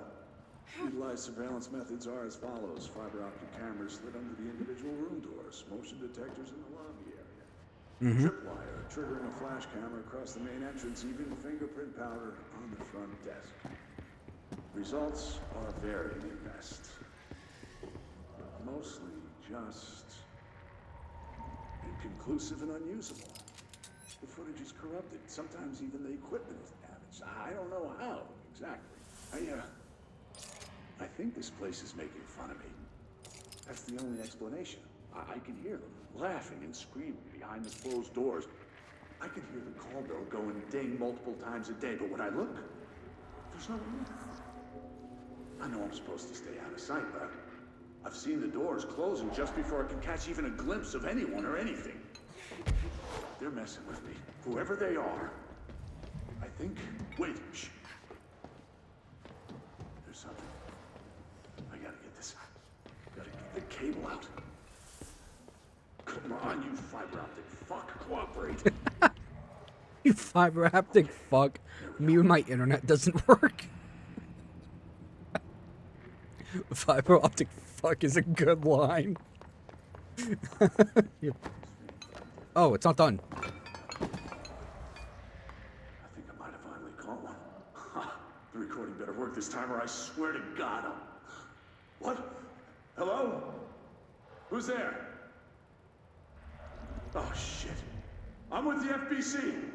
Move away from the door. I have a... Where's my...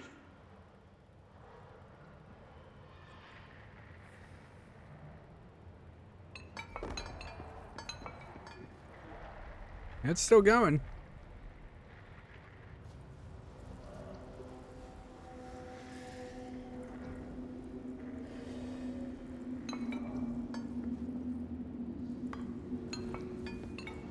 Yeah, I think we're good.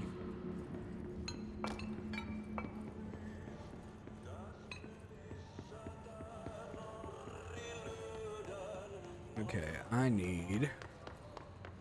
First off, I need a fucking light. Okay, never mind. We gotta talk about NASA. Interagency corruption decision. Read to NASA.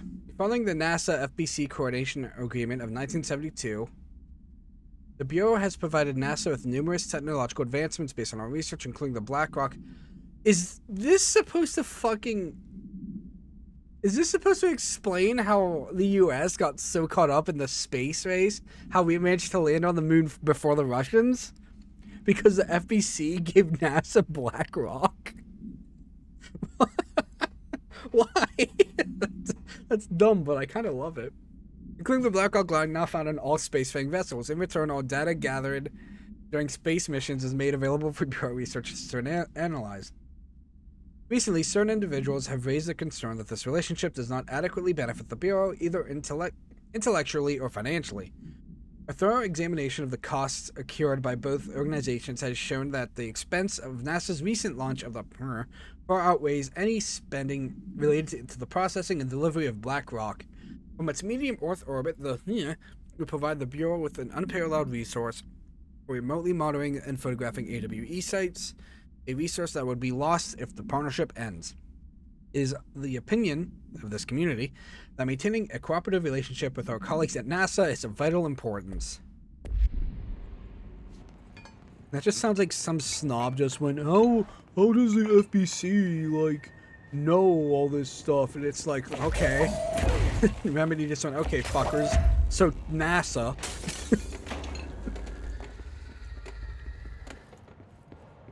Okay, get down here.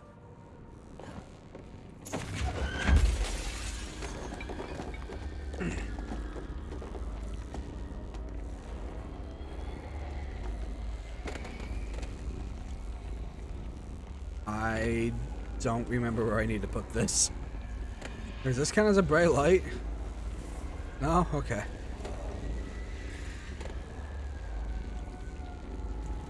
Shit, I legitimately don't remember where I need to put that.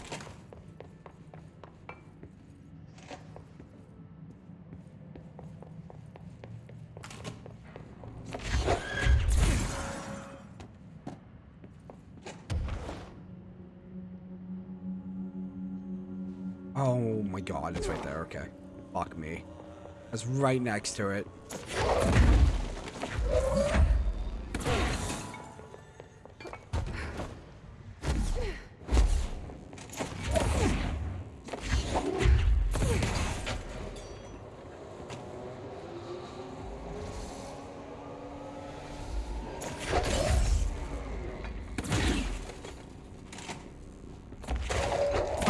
Bench the battery.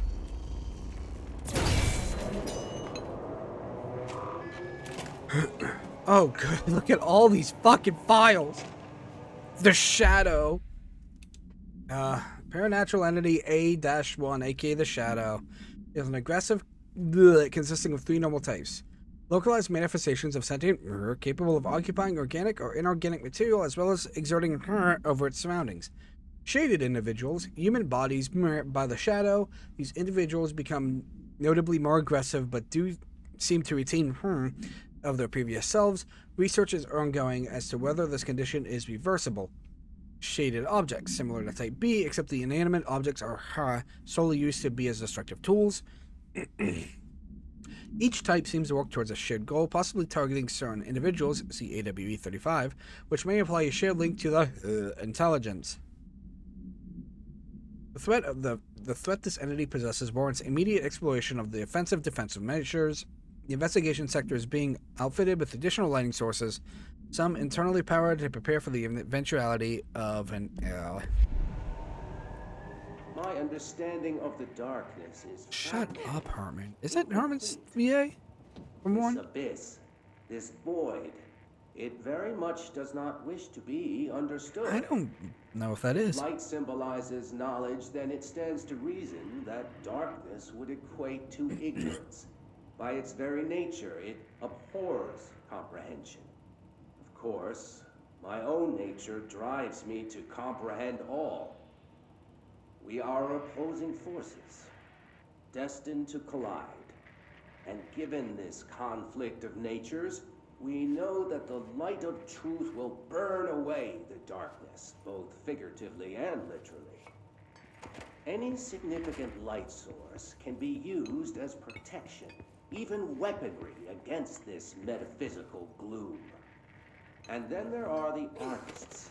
I know for a fact that Tom, Wake, the Anderson brothers, and Lane all had some involvement with the darkness. The question is whether their uncanny ability to affect reality through their art beckons the darkness, or did their work perhaps even create it? With Wake now secure in my lodge, I expect I shall grow closer to learning the answers to these. Are they backtracking? Because Harmon did not believe any of the darkness shit Wake was saying in 1. Quite the challenge. Well, perseverance is the foundation of knowledge. Speaking of, I must be off on my rounds. Well, then again, was Harmon already taking over by chapter 4 of Alan Wake? Either way. The Eagle Limited, found in Bloomington, Illinois. A train derailment resulting in 62 casualties and numerous injuries was suspected to have been the work of a paracriminal group known as, I guess, the Blast. As a result of the event, the agents discovered that one of the cars had become altered with a persistent auditory event. It remains to be determined whether the AWE was spontaneous or the direct result of the sabotage. The Bureau has been tracking said group at the time of the intel gathered suggests an event of this caliber was imminent in Bloomington. As a result, a response team on site was able to respond to the train accident site within minutes of its occurrence. They arrived to find emergency processes underway, and also equipment left behind by the suspected group. The suspicious onlooker managed to elude agents after they attempted to make contact. Further investigation of the accident site revealed a curiously undamaged train car that exhibited an altered state when entered. This individual car was secured and transported to the investigation sector for further study.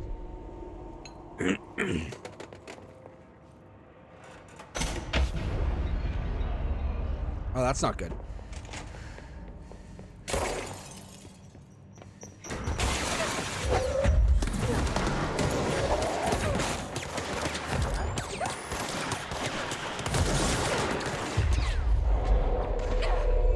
Oh, fucking boy, you're with me now.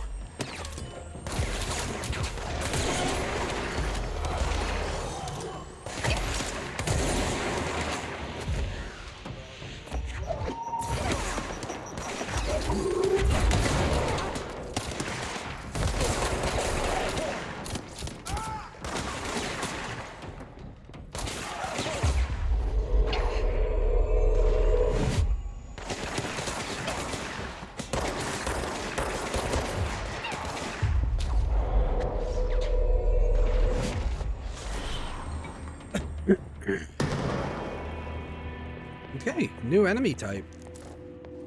Just flying enemies, though. What if I do?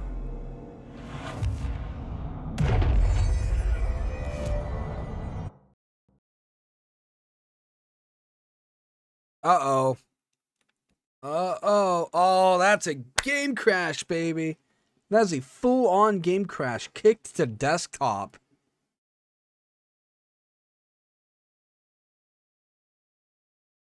God, the other two crashes were just freezes. That was a straight up boot to desk.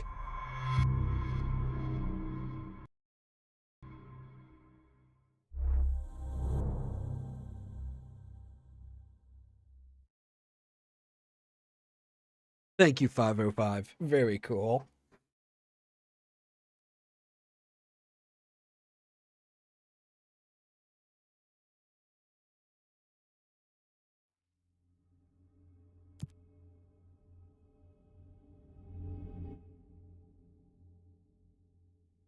Well, let's see where it puts me.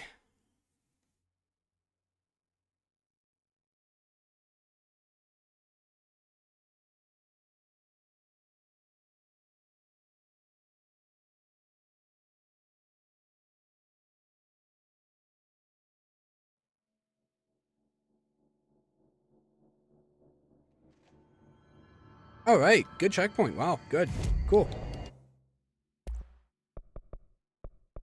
Yeah, I'm still missing a bunch of corrupted samples. What area gets me corrupted samples? I don't feel right. Something in this darkness is draining me.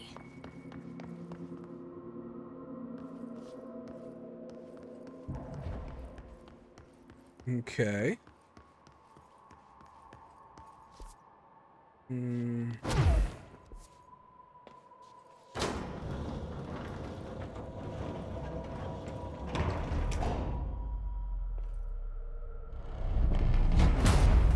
Shit.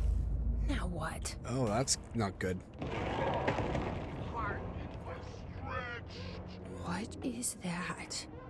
Hungry darkness. Come on, elevator, time to go.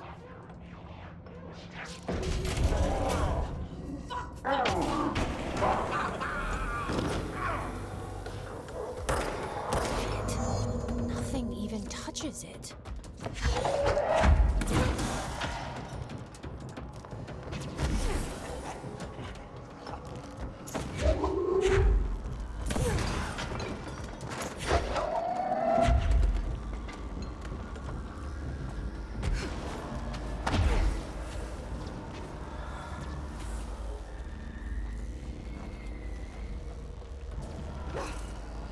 Oh, it actually drains my energy, not my health. Hey, get away from that asshole.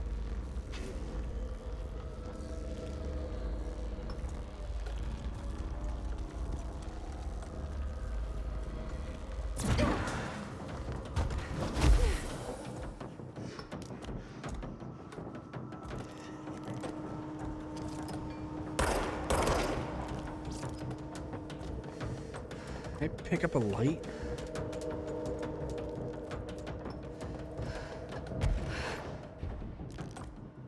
Like a rope.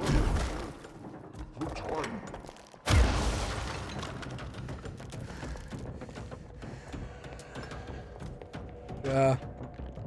Okay, we'll hold on to that one. We'll read that one later.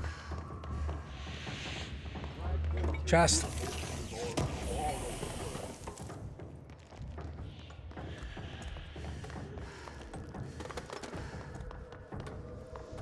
Oh shit, over there. Oh fuck, where did I throw that battery? You are not that battery.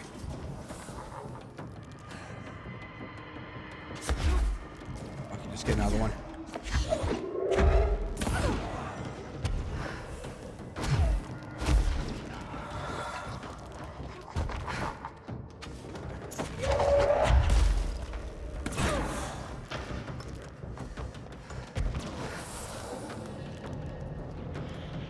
Oh. I mean arcade machines. Oh, dude, I love Shoom. Okay, I'd probably actually play that. This looks fucking sick.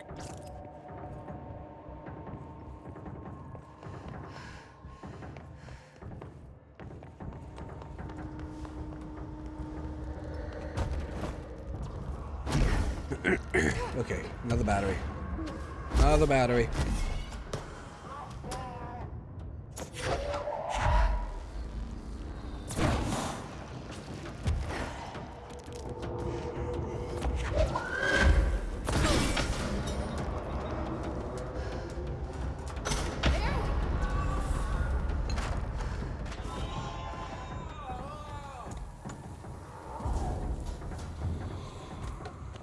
Yeah, how do you like that?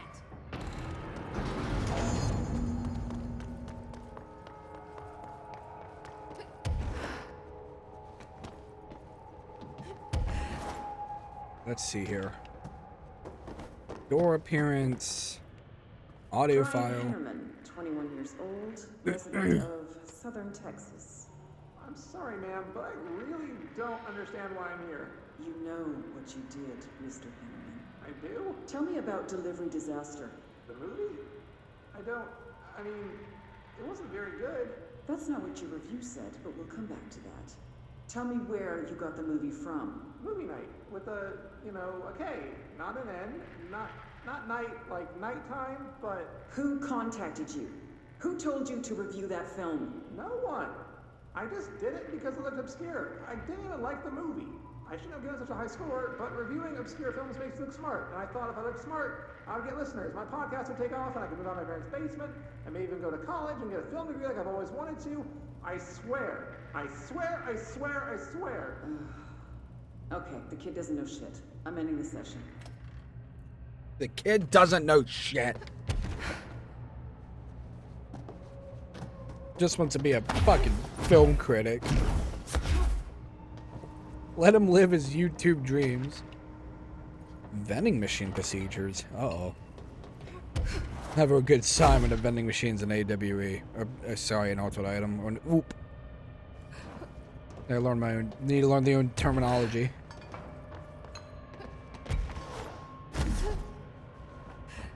Yeah, I don't think there was... Yeah, there's no files in there, I don't think. There was one right here. Alright. Alright, let's see. Unread. Hiss Airborne, that's whatever.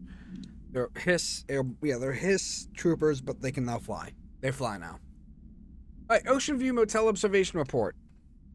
An excursion in the Ocean View Motel and Casino discovered a previously unseen door in the lobby hallway. This door featured a spiral-shaped marking designated door, probably spiral. Similar to other doors, it is locked and cannot be forced open.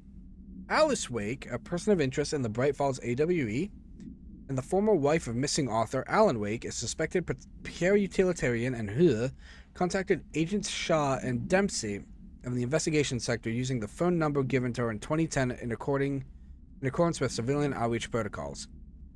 The call resulted in Mrs. Wake being brought into the Otis house for an in-person interview for a full transcript reported on March 2017. The excursion into the Ocean View Motel occurred later the same day. Determining whether this was a basic synchronicity event, if Alice Wake is responsible for its appearance, or if the door itself relates to AWE 35 is paramount. She should be returned to the Otis house, possibly even taken to the motel itself to confirm if any other changes occur. Officer findings report. Dr. Emil Hartman. Dr. Emil Hartman is an academic psychotherapist, fucking god, that owned and operated a recovery center in Bright Falls, Washington. Focused on the treatment of artists struggling with creative blocks and other mental disorders. Publicly, Dr. Hartman's treatment center seemed unremarkable in its methods and purpose. Privately, however, Dr. Hartman was abusing his patients in order to realize any latent abilities that may possess with the aim of shaping her to his own benefit, which has earned him a Class 2 paracriminal designation. Note, for more on the link between artists and their ability to reality through artistic mediums, see file. Investigation has proven that Dr. Hartman's illegal endeavors were conducted alone. After being approached by the Bureau during the investigation, he displayed no remorse or intention to cease his actions. Dr. Hartman was taken into custody, evaluated, and released months later. Having been deemed a negligible threat, his medical license has been permanently revoked. Night Springs. Hold on.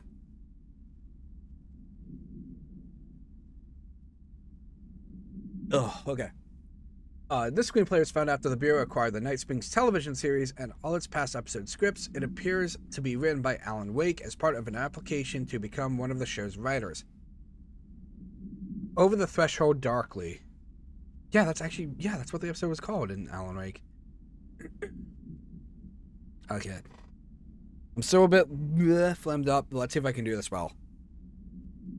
It is only human nature to wish to control the forces around us, and even more so to possess them. But what happens when those forces are not ours to claim, or even of this world? What if they are the things you can discover in Night Springs? We are in a secret lab.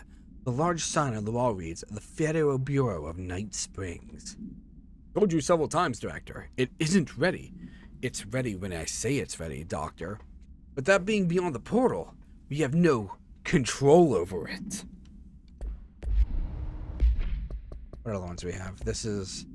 Yeah, these are the... all those. You listen to them already?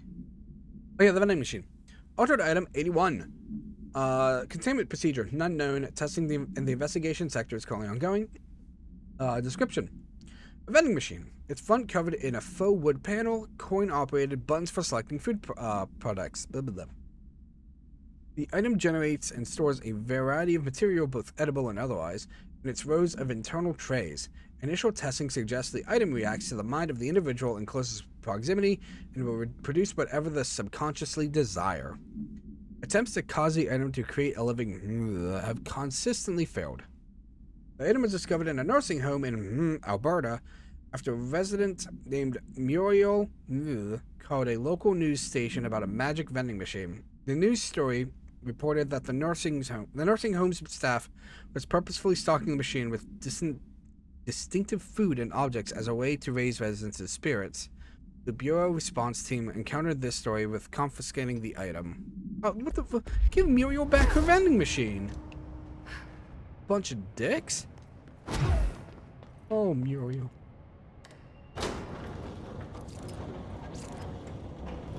Ma'am, what are you doing in investigations? Jesus, don't scare me like that, Langston. If you're talking right now, I can't hear you. It's a one-way system. Try to find an intercom. Fuck you, Langston. Why are you here, Langston? Fuck you, Langston.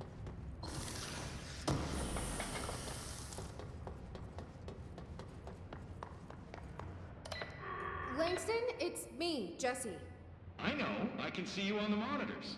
The cameras in I'm there going to haven't fire worked since you. we sealed that sector off a couple years back.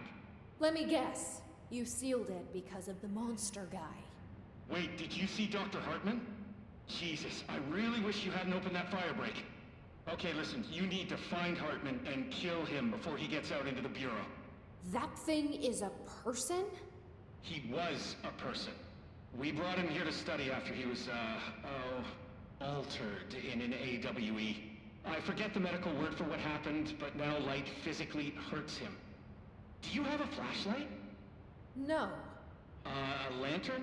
Headlamp? Oh yeah, flare gun. Oh, Christmas lights. You could wrap them around your... I don't have any of those, Langston. They use every single one of those in Alan Wake. Well, I'm sure you'll think of something. I'll keep an eye on Including you for Christmas the lights, yes. This is kind of exciting, right? Maybe from where you're standing. Right, okay. Well, break a leg.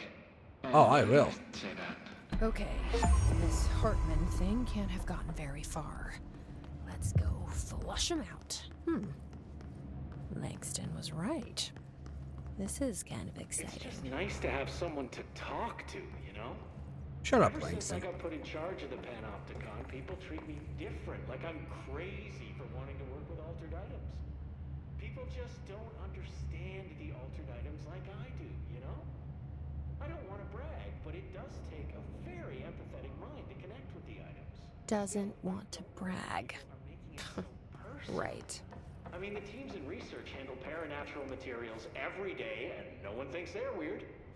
Well, maybe that's not true. Darling is famous for being a bit out there, but when he's weird, it's charming. Altered items really aren't that frightening once you get to know them. If you figure out what they like or don't like, you know, what sets them off, then there's nothing to worry about. I guess at the end of the day, we're still just wild animals scared of our own shadows. We're supposed to be on the same team, but sometimes it feels like it's every department for themselves, like it's a race and we're all trying to be number one. If it is a race, though, I'd say Darling is a mile ahead of everyone else. He was Trench's golden boy for years, but that relationship has gotten pretty tense, or so I've heard through the grapevine. Not that I spread rumors, just, you know, people talk. Not me, though. I keep my nose to the grind. Too much work to do to focus on those kinds of things. I need to stay focused so I can get my work done and get home to feed Alfred. He's just gonna talk forever, Can't always isn't make he? it home for mealtime, so I have my neighbor check Yeah, in on Alfred. and we're at gonna sit 7 here for it o'clock if now. I'm not back yet. She's very nice. Her name is Maria. She's older. She came to New York in the 50s to attend school and has been here ever since. She had a couple of kids. I met them at Thanksgiving. Big family. Very nice people. Anyway, she has a key to my apartment, and she gives Alfred his dinner if I'm not home. I'm gonna have to buy her a nice food arrangement as a thank you after this. I'm missing a lot of Alfred's meal times. She's probably gonna have to go to the store for more wet food. I'll have to remember to pay her back. Hold on, let me make a note. Pay back Maria for Alfred's food. I'm glad that like they knew damn well how to do Langston's character And to make him fucking super annoying. a fruit arrangement. Thank you, Langston. All right, done. Are you a cat person? I don't think I ever asked. You seem like one, though. You'd like Alfred. He's very proper. Really carries himself well, you know? I named him after my favorite poet. Felt like a good fit. I got Alfred just before Sylvia died when I was at the... You know, I don't really remember where I got Alfred from. But, boy, those two did not get along. Oh, no. Sylvia thought she owned the place. Didn't like me getting in her way, scratched me more than once when I was just trying to move her food bowl. That cat was a real asshole. Wow. I'm realizing now that language was kinda not harsh. entirely, professional. You see, Sylvia didn't tolerate most people, or animals, or anything. And that's what I meant when I said asshole. I would never use that word about a person. It was just, hey, there's a light flashing on the console here. I got to, check this out. I'll get back to you later. Real smooth, Langston.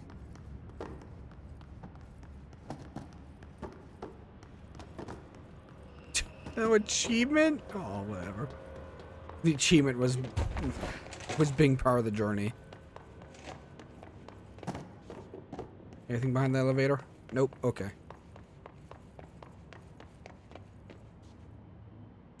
I don't think I even need to state this. I am a cat person. You know, when you have 7 of them, it becomes obvious.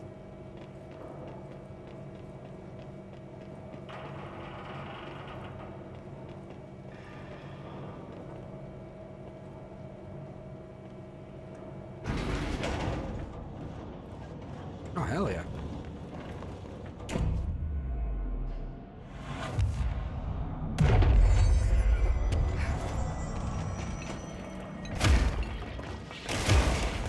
Oh, hello. Goodbye.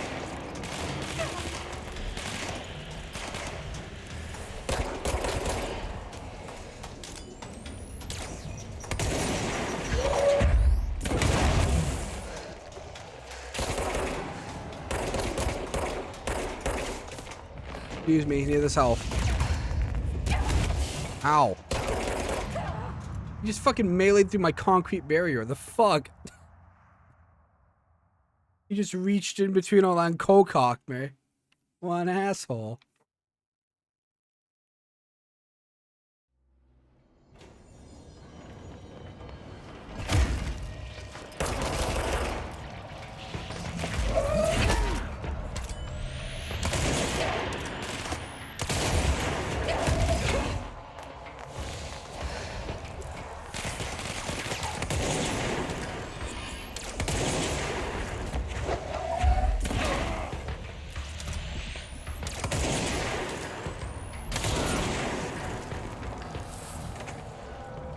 Got a jukebox token. Okay, I don't have time to do your little fucking random objectives.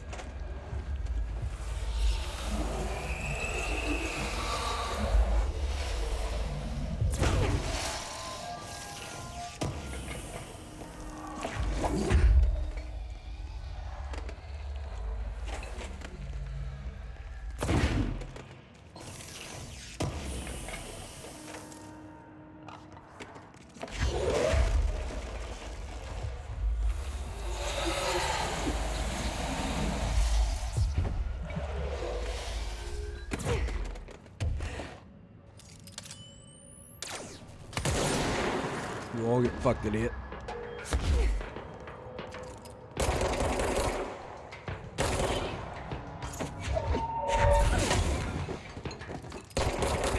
Wait, you guys are now level 8?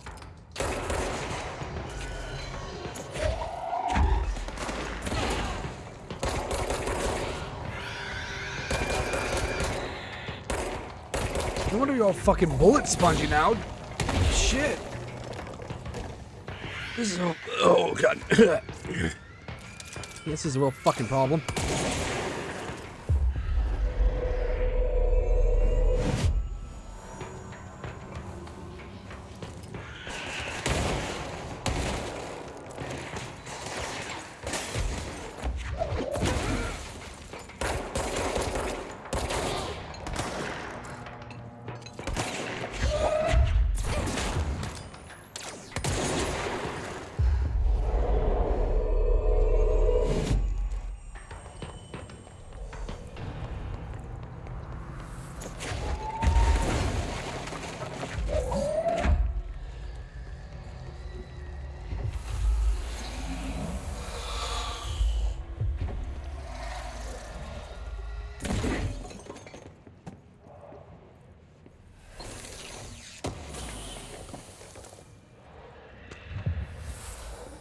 Doom. I wouldn't fucking interact with the goddamn arcade cabinet. What? A distance of 10 feet between the items suppresses the effect. Effect only triggers on physical contact. Items are a pair of arcade games originally designed for the games Shoom and Shoom 2, Kulger's Revenge. The games were manufactured by Bond Code Entertainment, now out of business. Despite being a popular arcade game in Japan during the late 80s, early 90s, no other Shoom cabinets have been found in the blah, blah, blah. When touching one of the items, while it stands within 10 feet of the counterpart, the user's mind is transported to a version of the subjective reality that resembles a video game in logic and function. Events from their everyday lives become game-like sub-sequences, Jesus, in which speed and efficiency are paramount. That's not efficiency.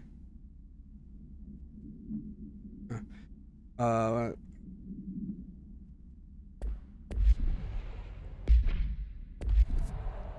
I know exactly where those are fucking at. I saw them. Hell yeah, let's go play Shoom. Fuck the DLC. We're gonna go play Shoom.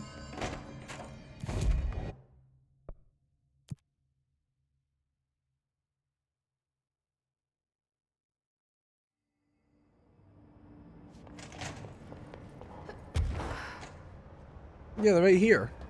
Oh, hell yeah, it's on now. Crowd control or deadline? Let's do crowd control.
Ooh, I got fucking sniped out of the sky.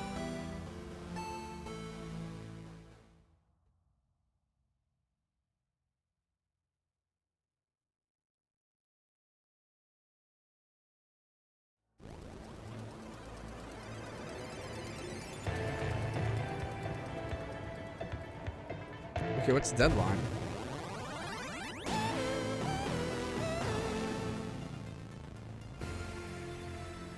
15 minutes without letting the timer run out. Oh, okay.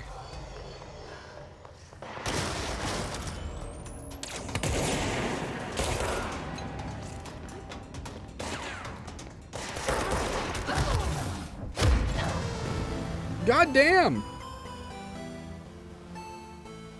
I'm losing money left and right because of this.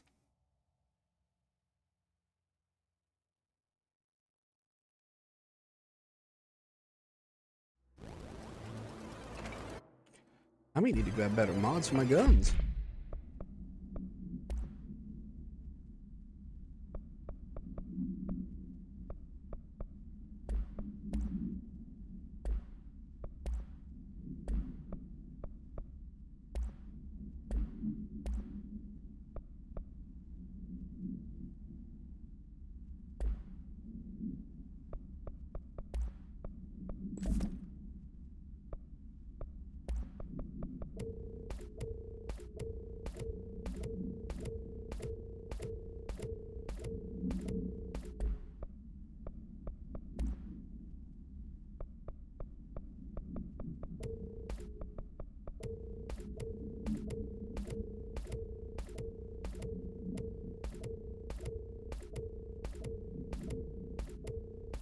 I now have a bunch of money again, so that's nice.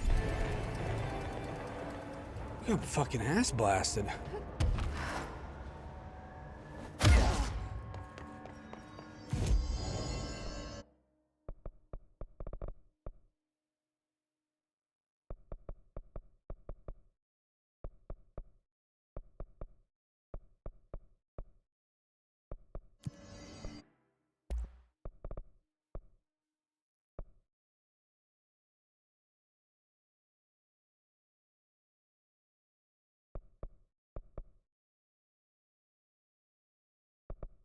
This is new. I don't know this one.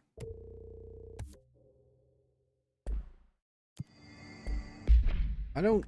This is a new gun type. I don't know that. Okay.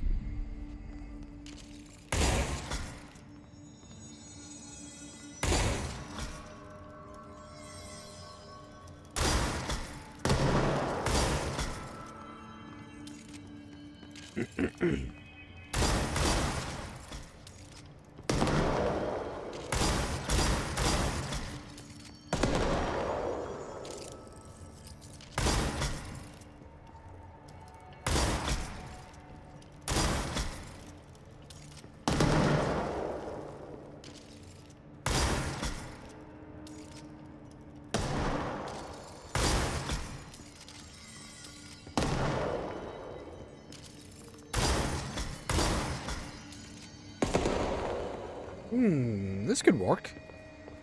I can get behind this. We'll give this a shot. They can give me more guns, or I'm gonna kind of be real. I kind of wish they'd just let me cycle between 3 then.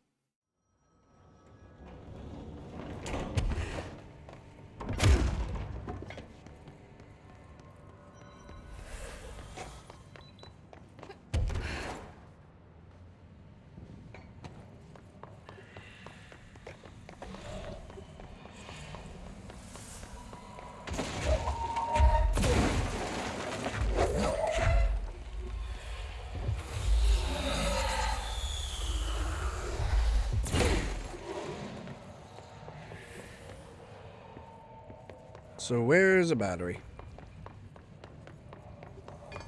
There's a battery.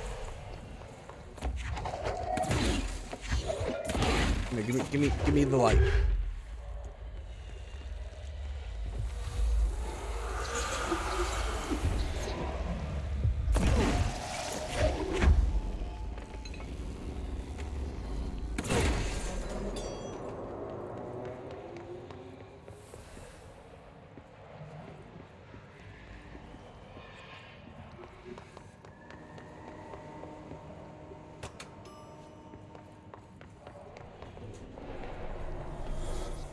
Shit.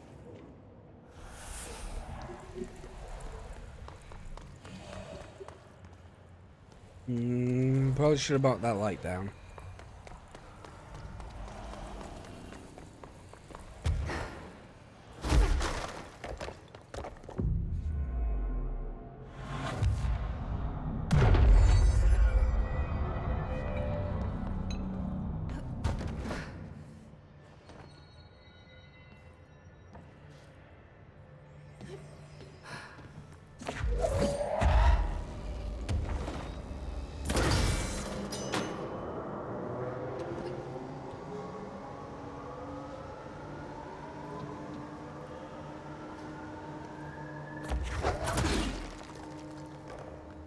Okay.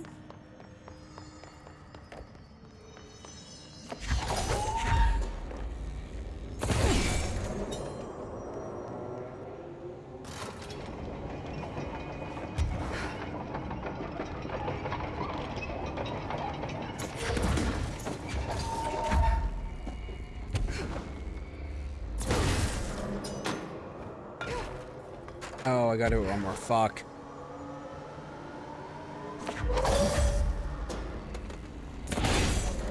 I thought it was so clever. Fuck.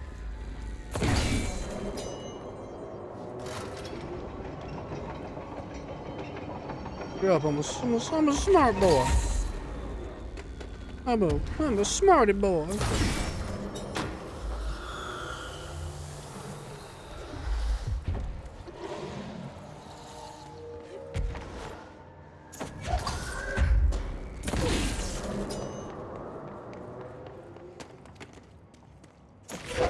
Yeah, you're coming with me. Oh, wait a minute. You are coming with me because I need to go back and get that chest.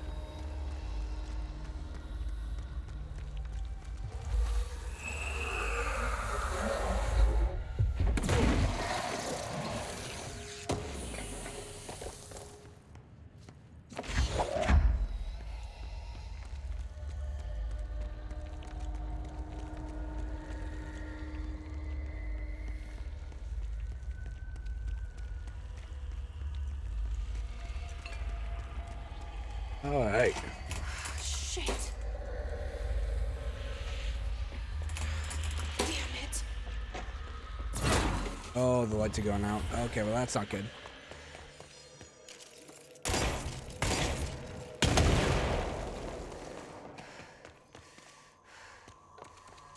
Oh, it's too dark in here to fight this thing.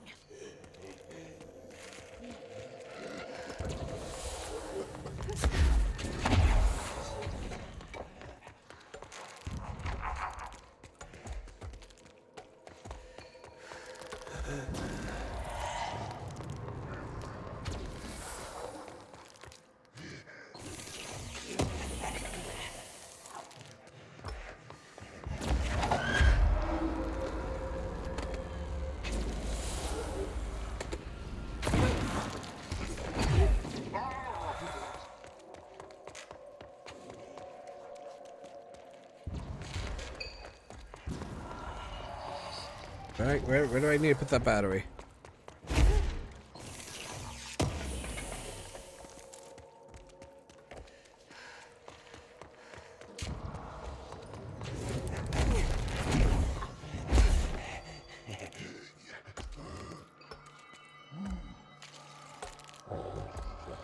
He's just staring. That's creepy.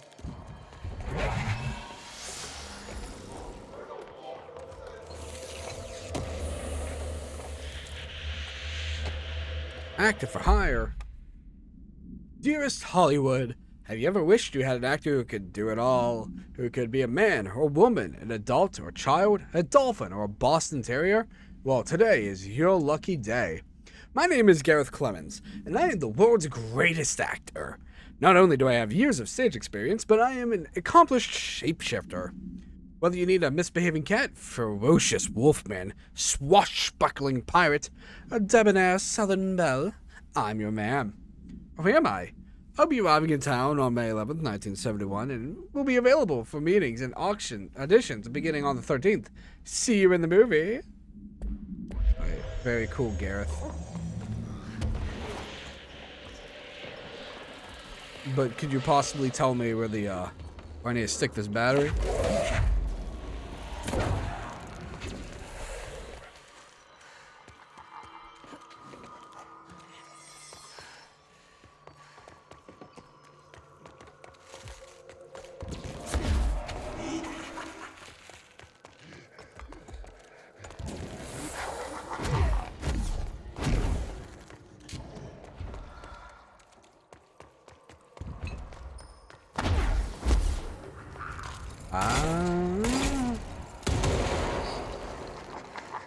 Now, where'd I eat that battery at?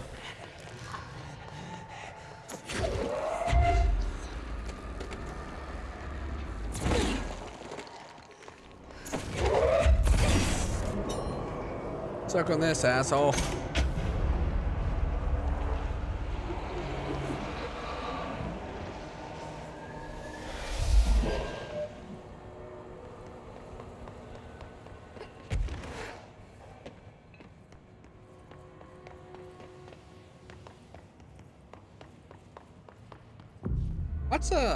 Lots of control points.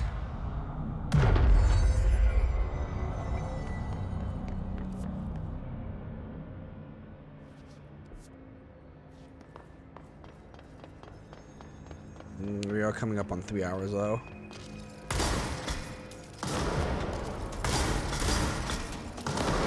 Oh boy, the grenade's auto-aim. I guess that's not so bad of a thing.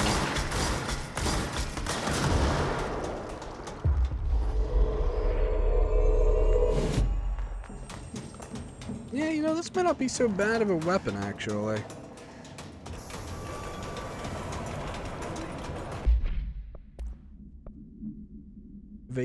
Cost. Kill. Oh, there we go. Blast radius. Okay, we're gonna try this one more time, and then we're done playing. Understand? Jelly, where are loose? Jumbo, up and loose and heavy treat sandwich. Jesus Christ, does anyone have any idea what this thing is saying? Hotly, dirt a reindeer. Why are you here? What the hell do you want? Why'd you stow away on that ship? School bearing boy. Eyes many cauterizing loops through in the back. Did he just say Mitchell? Was there a Mitchell at NASA? Tubes. You know what? Tubes. I can't do this anymore. Just send this thing to the guys in research. Let them cut it up or whatever they do. Do you hear that? They're gonna cut you up, you pain in the ass. Spider time. Spider time. Yo, I love that guy. That guy's pretty dope.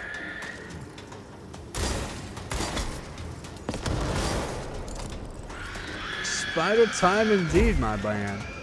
Spider time indeed.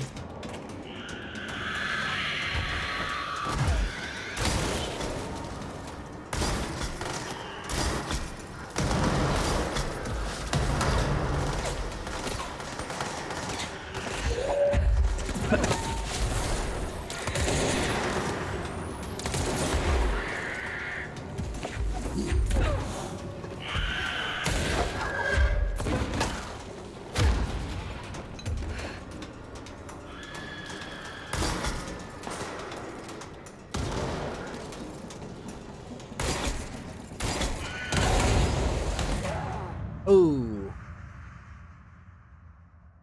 Can I finally fire myself with my own grenades? I think that's what just happened. I may be dumb.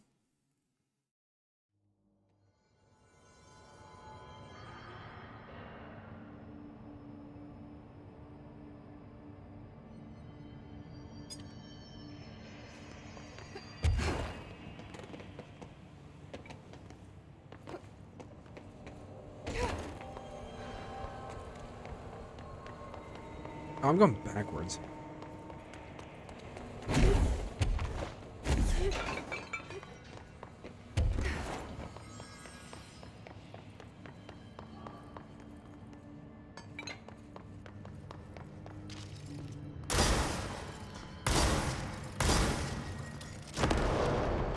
Later, fucker.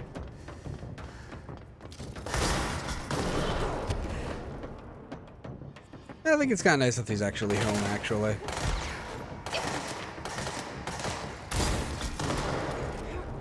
Oh, it just needs to do, like, actual good damage, though.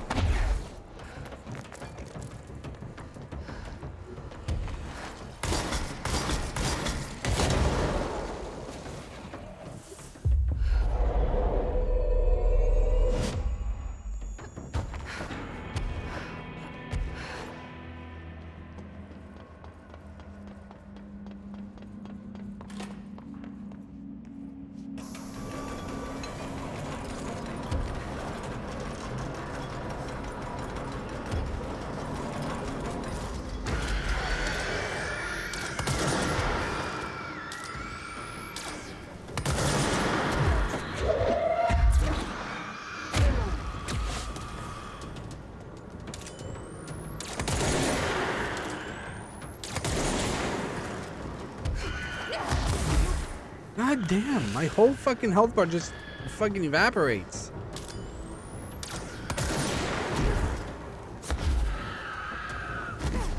I have like extra health and everything.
Okay, yeah, no, I can definitely blow myself up with my own shit. Noted. Kinda hoping that won't be the case, but, you know. Big we can get, no?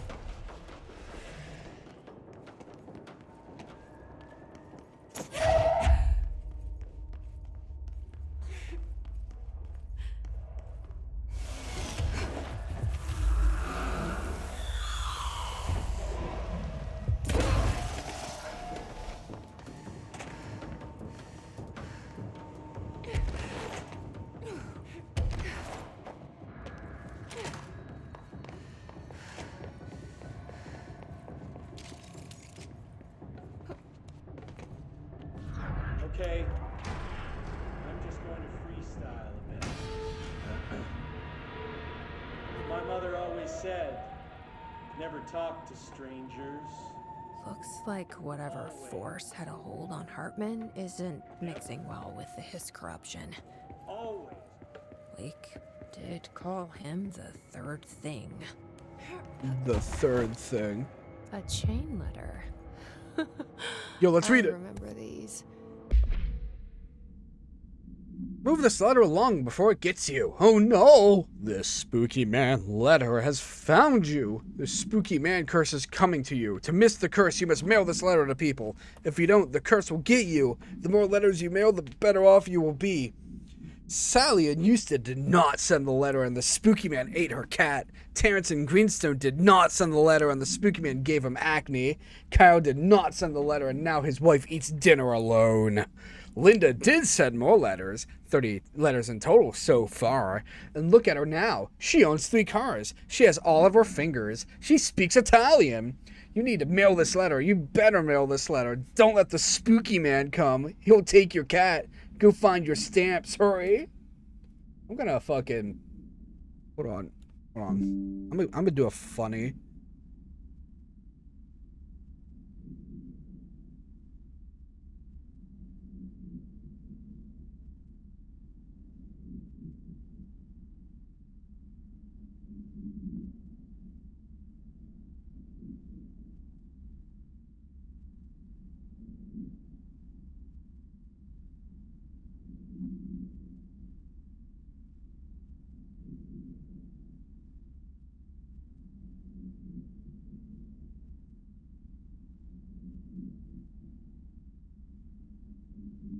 There we go. We'll see if Nose responds to that. Mom used to say they were evil. Better do what it says. You know, just in case. There must be a photocopier around here. Shaded Hartman. Dr. Emil Hartman Shaded. Dr. Hartman is the first Type 2 shaded individual to be examined alive by the Bureau and has proven a valuable asset of our understanding of A-10, aka the Shadow. Like all shaded individuals, the specimen is constantly shielded by, or produces, a of darkness that makes visual observation difficult. This also protects the specimen from harm. During testing, non-lethal ballistics proved ineffective against it. The specimen uses words and phrases that seem to originate from its previous life as a therapist. Some phrases have either been identified as quotes from Dr. Hartman's book, The Creator's Dilemma. This seems to indicate the host's personality remains to some degree. For research purposes, Shaded Hartman was relocated to the Cauldron Lake Lodge replica built from the AWE investigation. Researchers hope a familiar setting may trigger new behavior. This experiment has yielded no results thus far. Yo, we gotta find the photocopier. Could you imagine if we don't find the photocopier? This piece is called Me and You. It's summer in New York City. A boy with a wolf's head eats some ice cream. Yeah, Ice Langston. cream melts. The wolf head howls. We howl together. Me and you. Thank you, Langston. Very cool, buddy. The mayor stares at a bicycle. A little girl watches him watch the bike, watch him watch the bike, and on and on and on, like the ticking of 1,000 clocks. We listen to the ticking together. Me and you. Oh man, Langston, is that you on the Thurman? Traffic light decides it doesn't want to be a traffic light anymore. People call it names, and it's hurt. Yeah. I take it to see a movie. We have a good time. Me and you. Yeah. You got any more in there, Langston? People think we're weird, but we ignore them. We're friends now, connected by a moment. We'll always share this story, even if people don't understand it. You and me and you. Very good, Langston. Very good. I'd give it a B+. I can't see shit. It's cool that my grenades also act as a light source.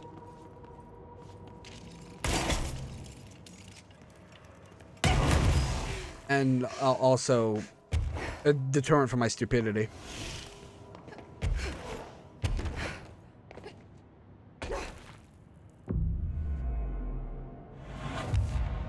You know, maybe upping their range wasn't the best of ideas. This is Director Faded. I require backup at this location. Okay. Will I be getting the... Reinforcements are here! Oh, okay. Cool, I got one fucking dude. Page 3? You telling me I missed page 2? He sent me one fucking goober. I fucking pay all your paychecks and you sent me one fucking goober?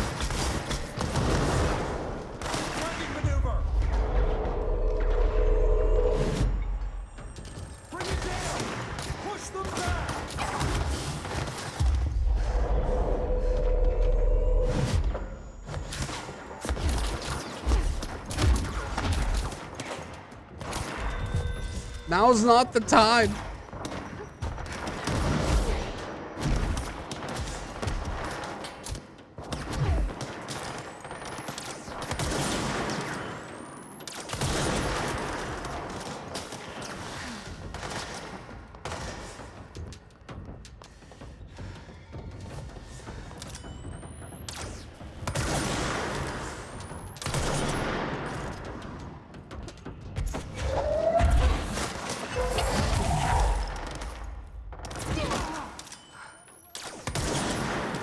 How'd I miss?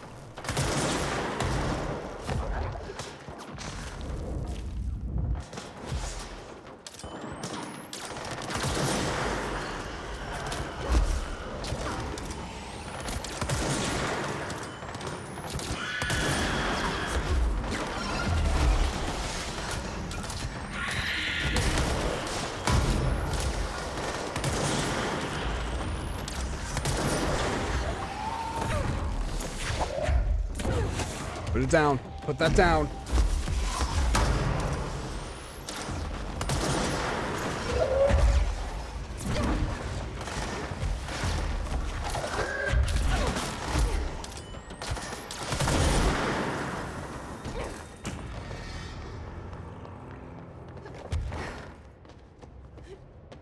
Oh, Goober, you did pretty good, actually.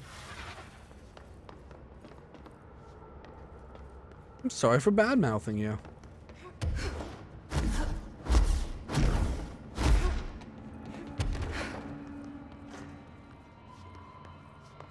Any secrets?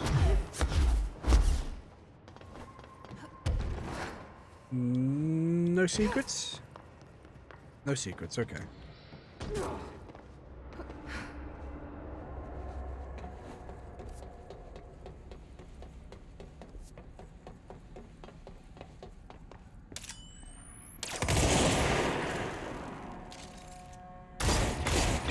What?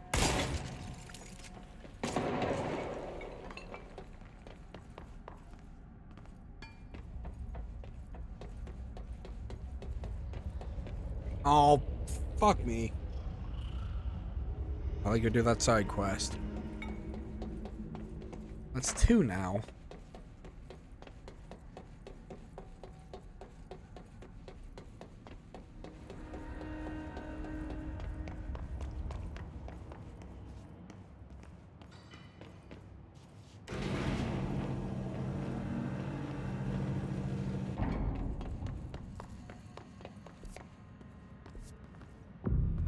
Oh. Well, shit.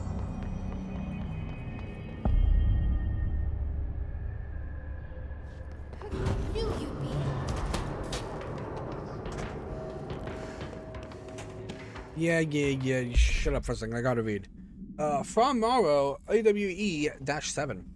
Supernatural entity arrived on Earth by infiltrating the Apollo 14 lunar mission at an unknown point of the voyage to the From Morrow Highlands of the Moon.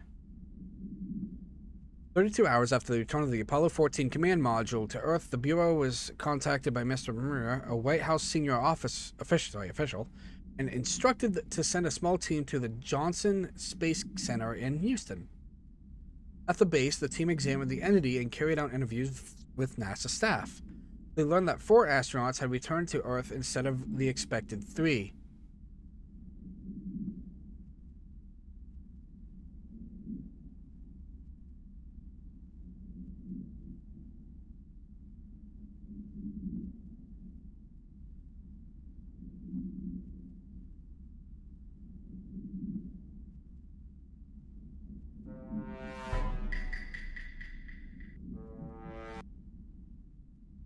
I hope you all enjoyed that. There you go. Each human crew member was insistent that the mission left with 4 members, though they couldn't name the 4th when asked. The entity seemingly affected the memory to make its presence feel unremarkable. The entity was transported to the Otis house for further investigation.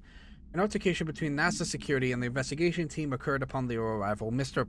Clearly called to clarify the matter, though tensions remained high. Bureau jurisdiction and clearance should be defined more clearly with other federal agencies.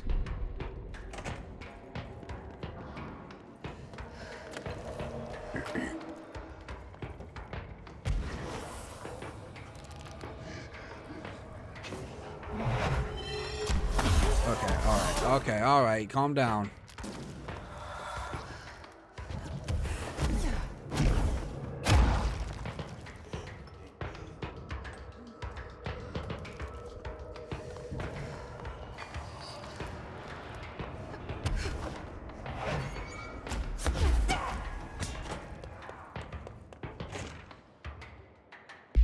The Apollo 14 entity, commonly known as FRA, underwent a series of physical examinations upon its admittance into the Order's house. The entity can speak, though its poor grasp of the English language makes any meaningful communication impossible. Interview material can be found at its physical form consists solely on the extravehicular mobility unit, the EMU spacesuit used by NASA astronauts, the same model worn by the other crew. This could be an authentic EMU taken from one of the NASA astronauts, though the suit does not bear any wearer's name, or one materialized through conversion or possibly corporealization. The suit itself is slightly damaged, which is likely due to the fact that the command module did not have a fourth seat for the entity to strap into during re-entry. The EMU is entirely hollow, and pieces can be removed, though this seems to agitate the entity. X-rays and spectrograph imaging have shown shaped outlines existing within the suit. For safety reasons, the entity will be contained in a secure cell until more information can be gathered.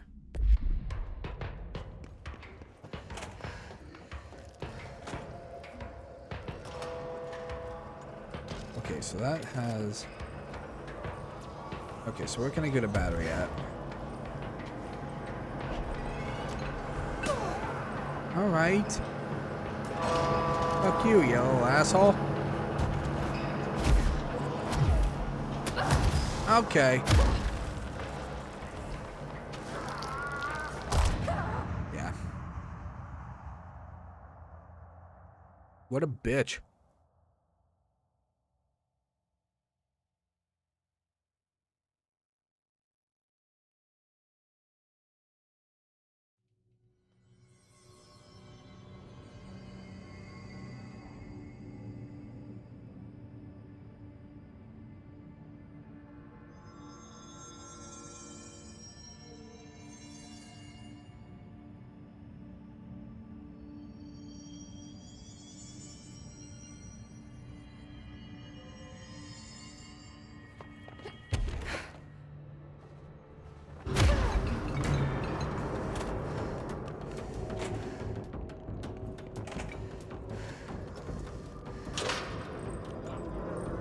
Oh, wait. No, that... Oh.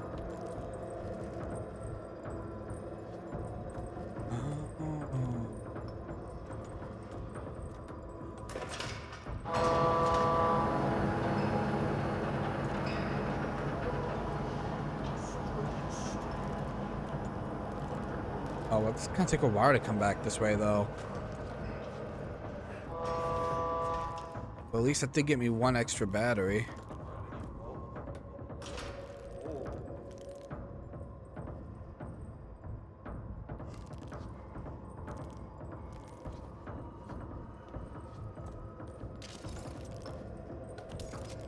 You shithead, stay right there.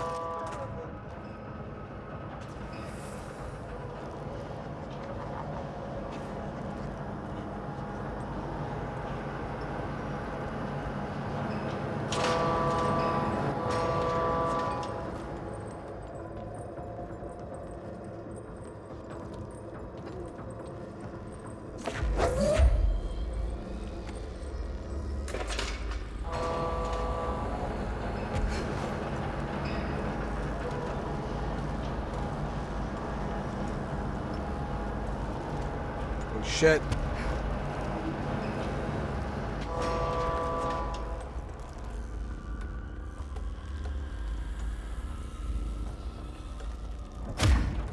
Okay, let's see.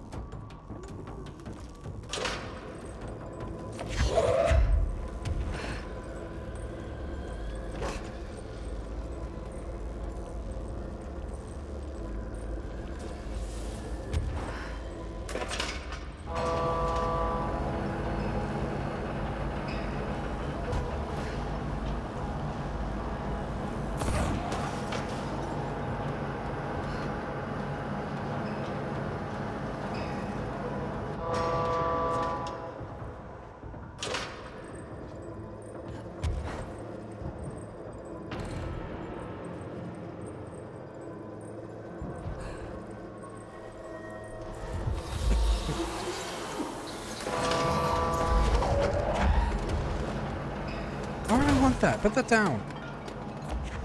No, the battery. Thank you.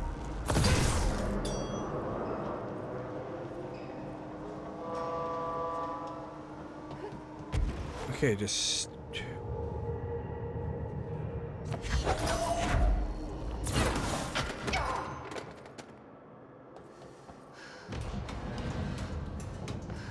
Ooh! Fuck you, buddy.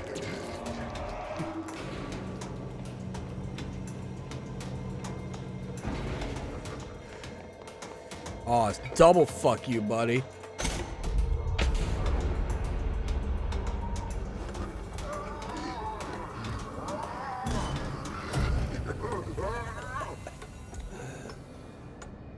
There. One less place for him to hide. What do you mean Gerbo took the top head? What the fuck does that mean? What do you mean Gerbo took the top head? The fuck does that mean?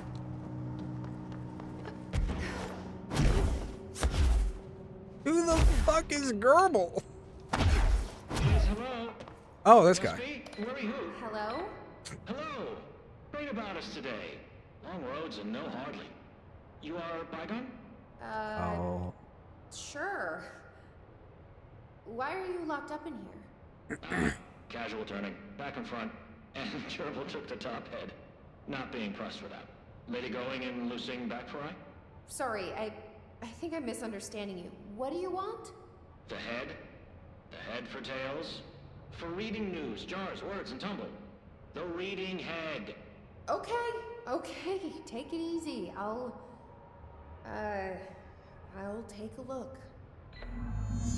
So maybe it wants something to read. Or a jar. Let's just see what we can find. Okay, I can get behind this side quest, actually. I super love this guy. I love this guy, so yeah, okay. The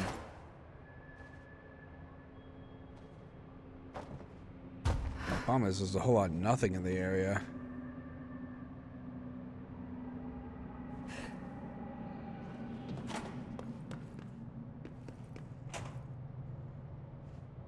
This could be what it wants.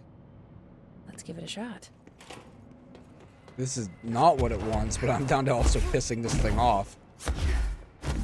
For the funny. No, jars. A head. Scotch and peppers? Head. Okay, that wasn't right. Let's try something else.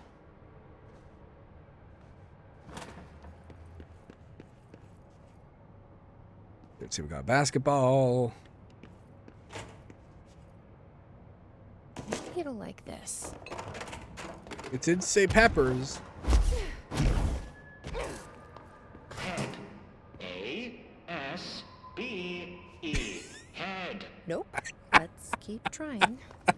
I kind of love this grass, actually. I love this guy. Fucking cracks me up.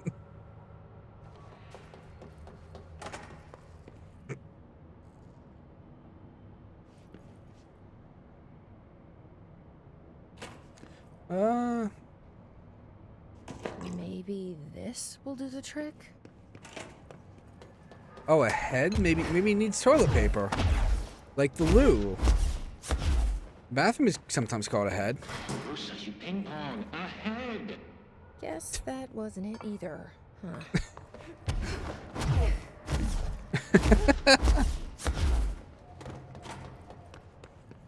This might do it. Will it? Maybe. I don't think it will.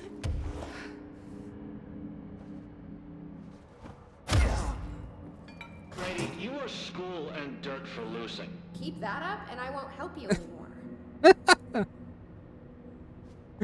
You were school for dirt and losing.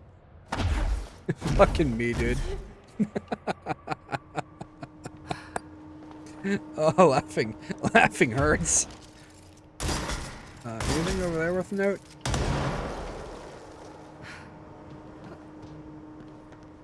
Maybe something up here?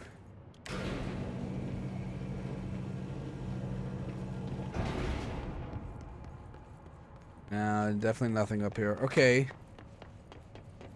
Well, all that's left is like a basketball and a bottle.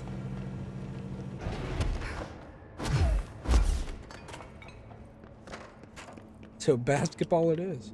Let's see if this will do it. I'm ready to be done with this. I'm not.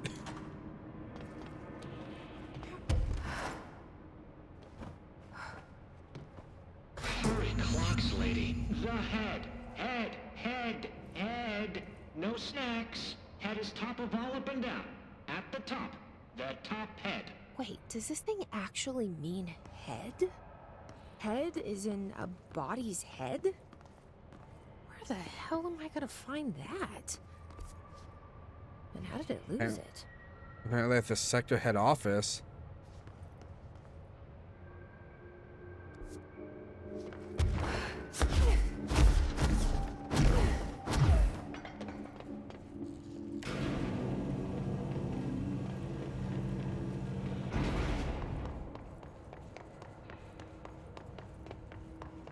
No, get.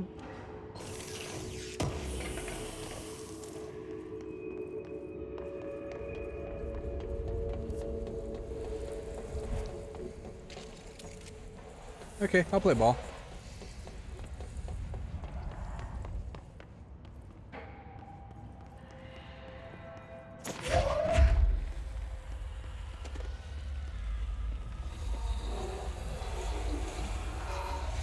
All right, Ati. Was this what you had in mind?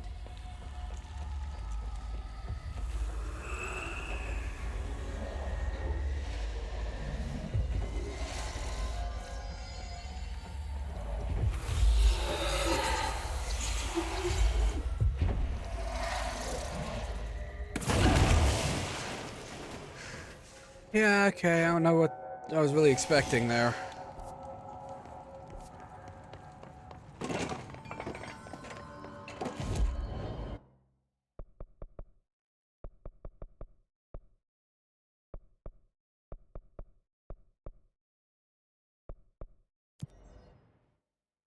Alright, let's do this dude's side quest real quick and then we'll call it for control. Because I think it's Alan Wake time.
Head. A helmet. For a head. Is that what the prisoner meant? I guess there's only one way to find out.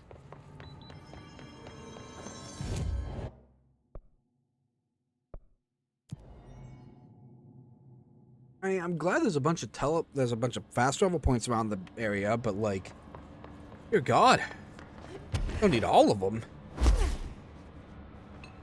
Oh my God, why am I complaining? Oh, I hate this thing being too convenient. Ugh. River Chicken Station. Oh, River Chicken Station. Far tastier. Press any button? So the helmet is what you're after, huh? Tubes. Snug and grape. Pure grapes. Hello, lady. You're welcome, I guess. Did Kirkland lock you up in here? Chief Trouble? Yes. Teddy's long around. But holdout's an happiest. Can gather for goldfishes. No wrinkle. Okay. Well, sounds like you're doing fine in there now. Just make sure you don't go anywhere. Jelly. At least Big we have jelly. This guy, I think. Best we leave it locked up, though. We have no idea what it is, and we don't need any more problems out here.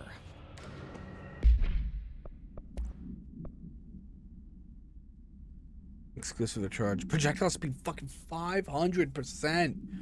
Woof.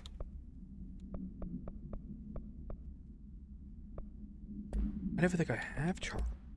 I think charge is the one I'm still missing.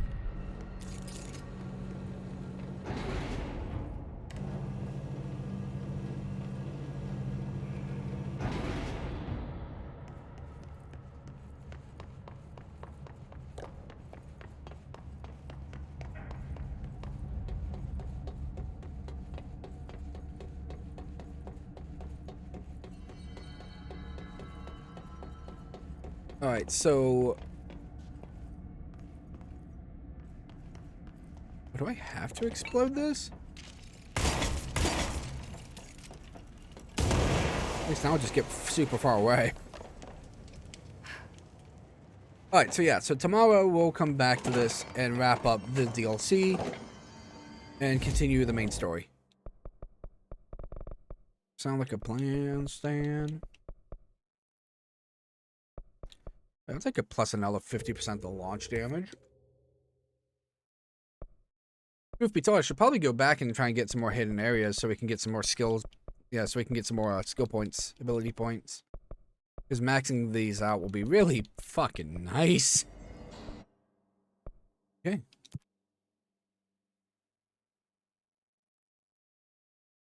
Alright, so yeah, we'll be back with Control tomorrow with the DLC. Sorry, to finish up DLC 2.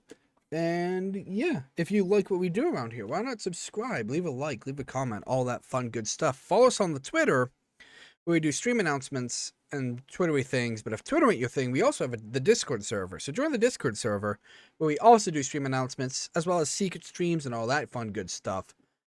That'll be it for today, and I'll see you guys next time.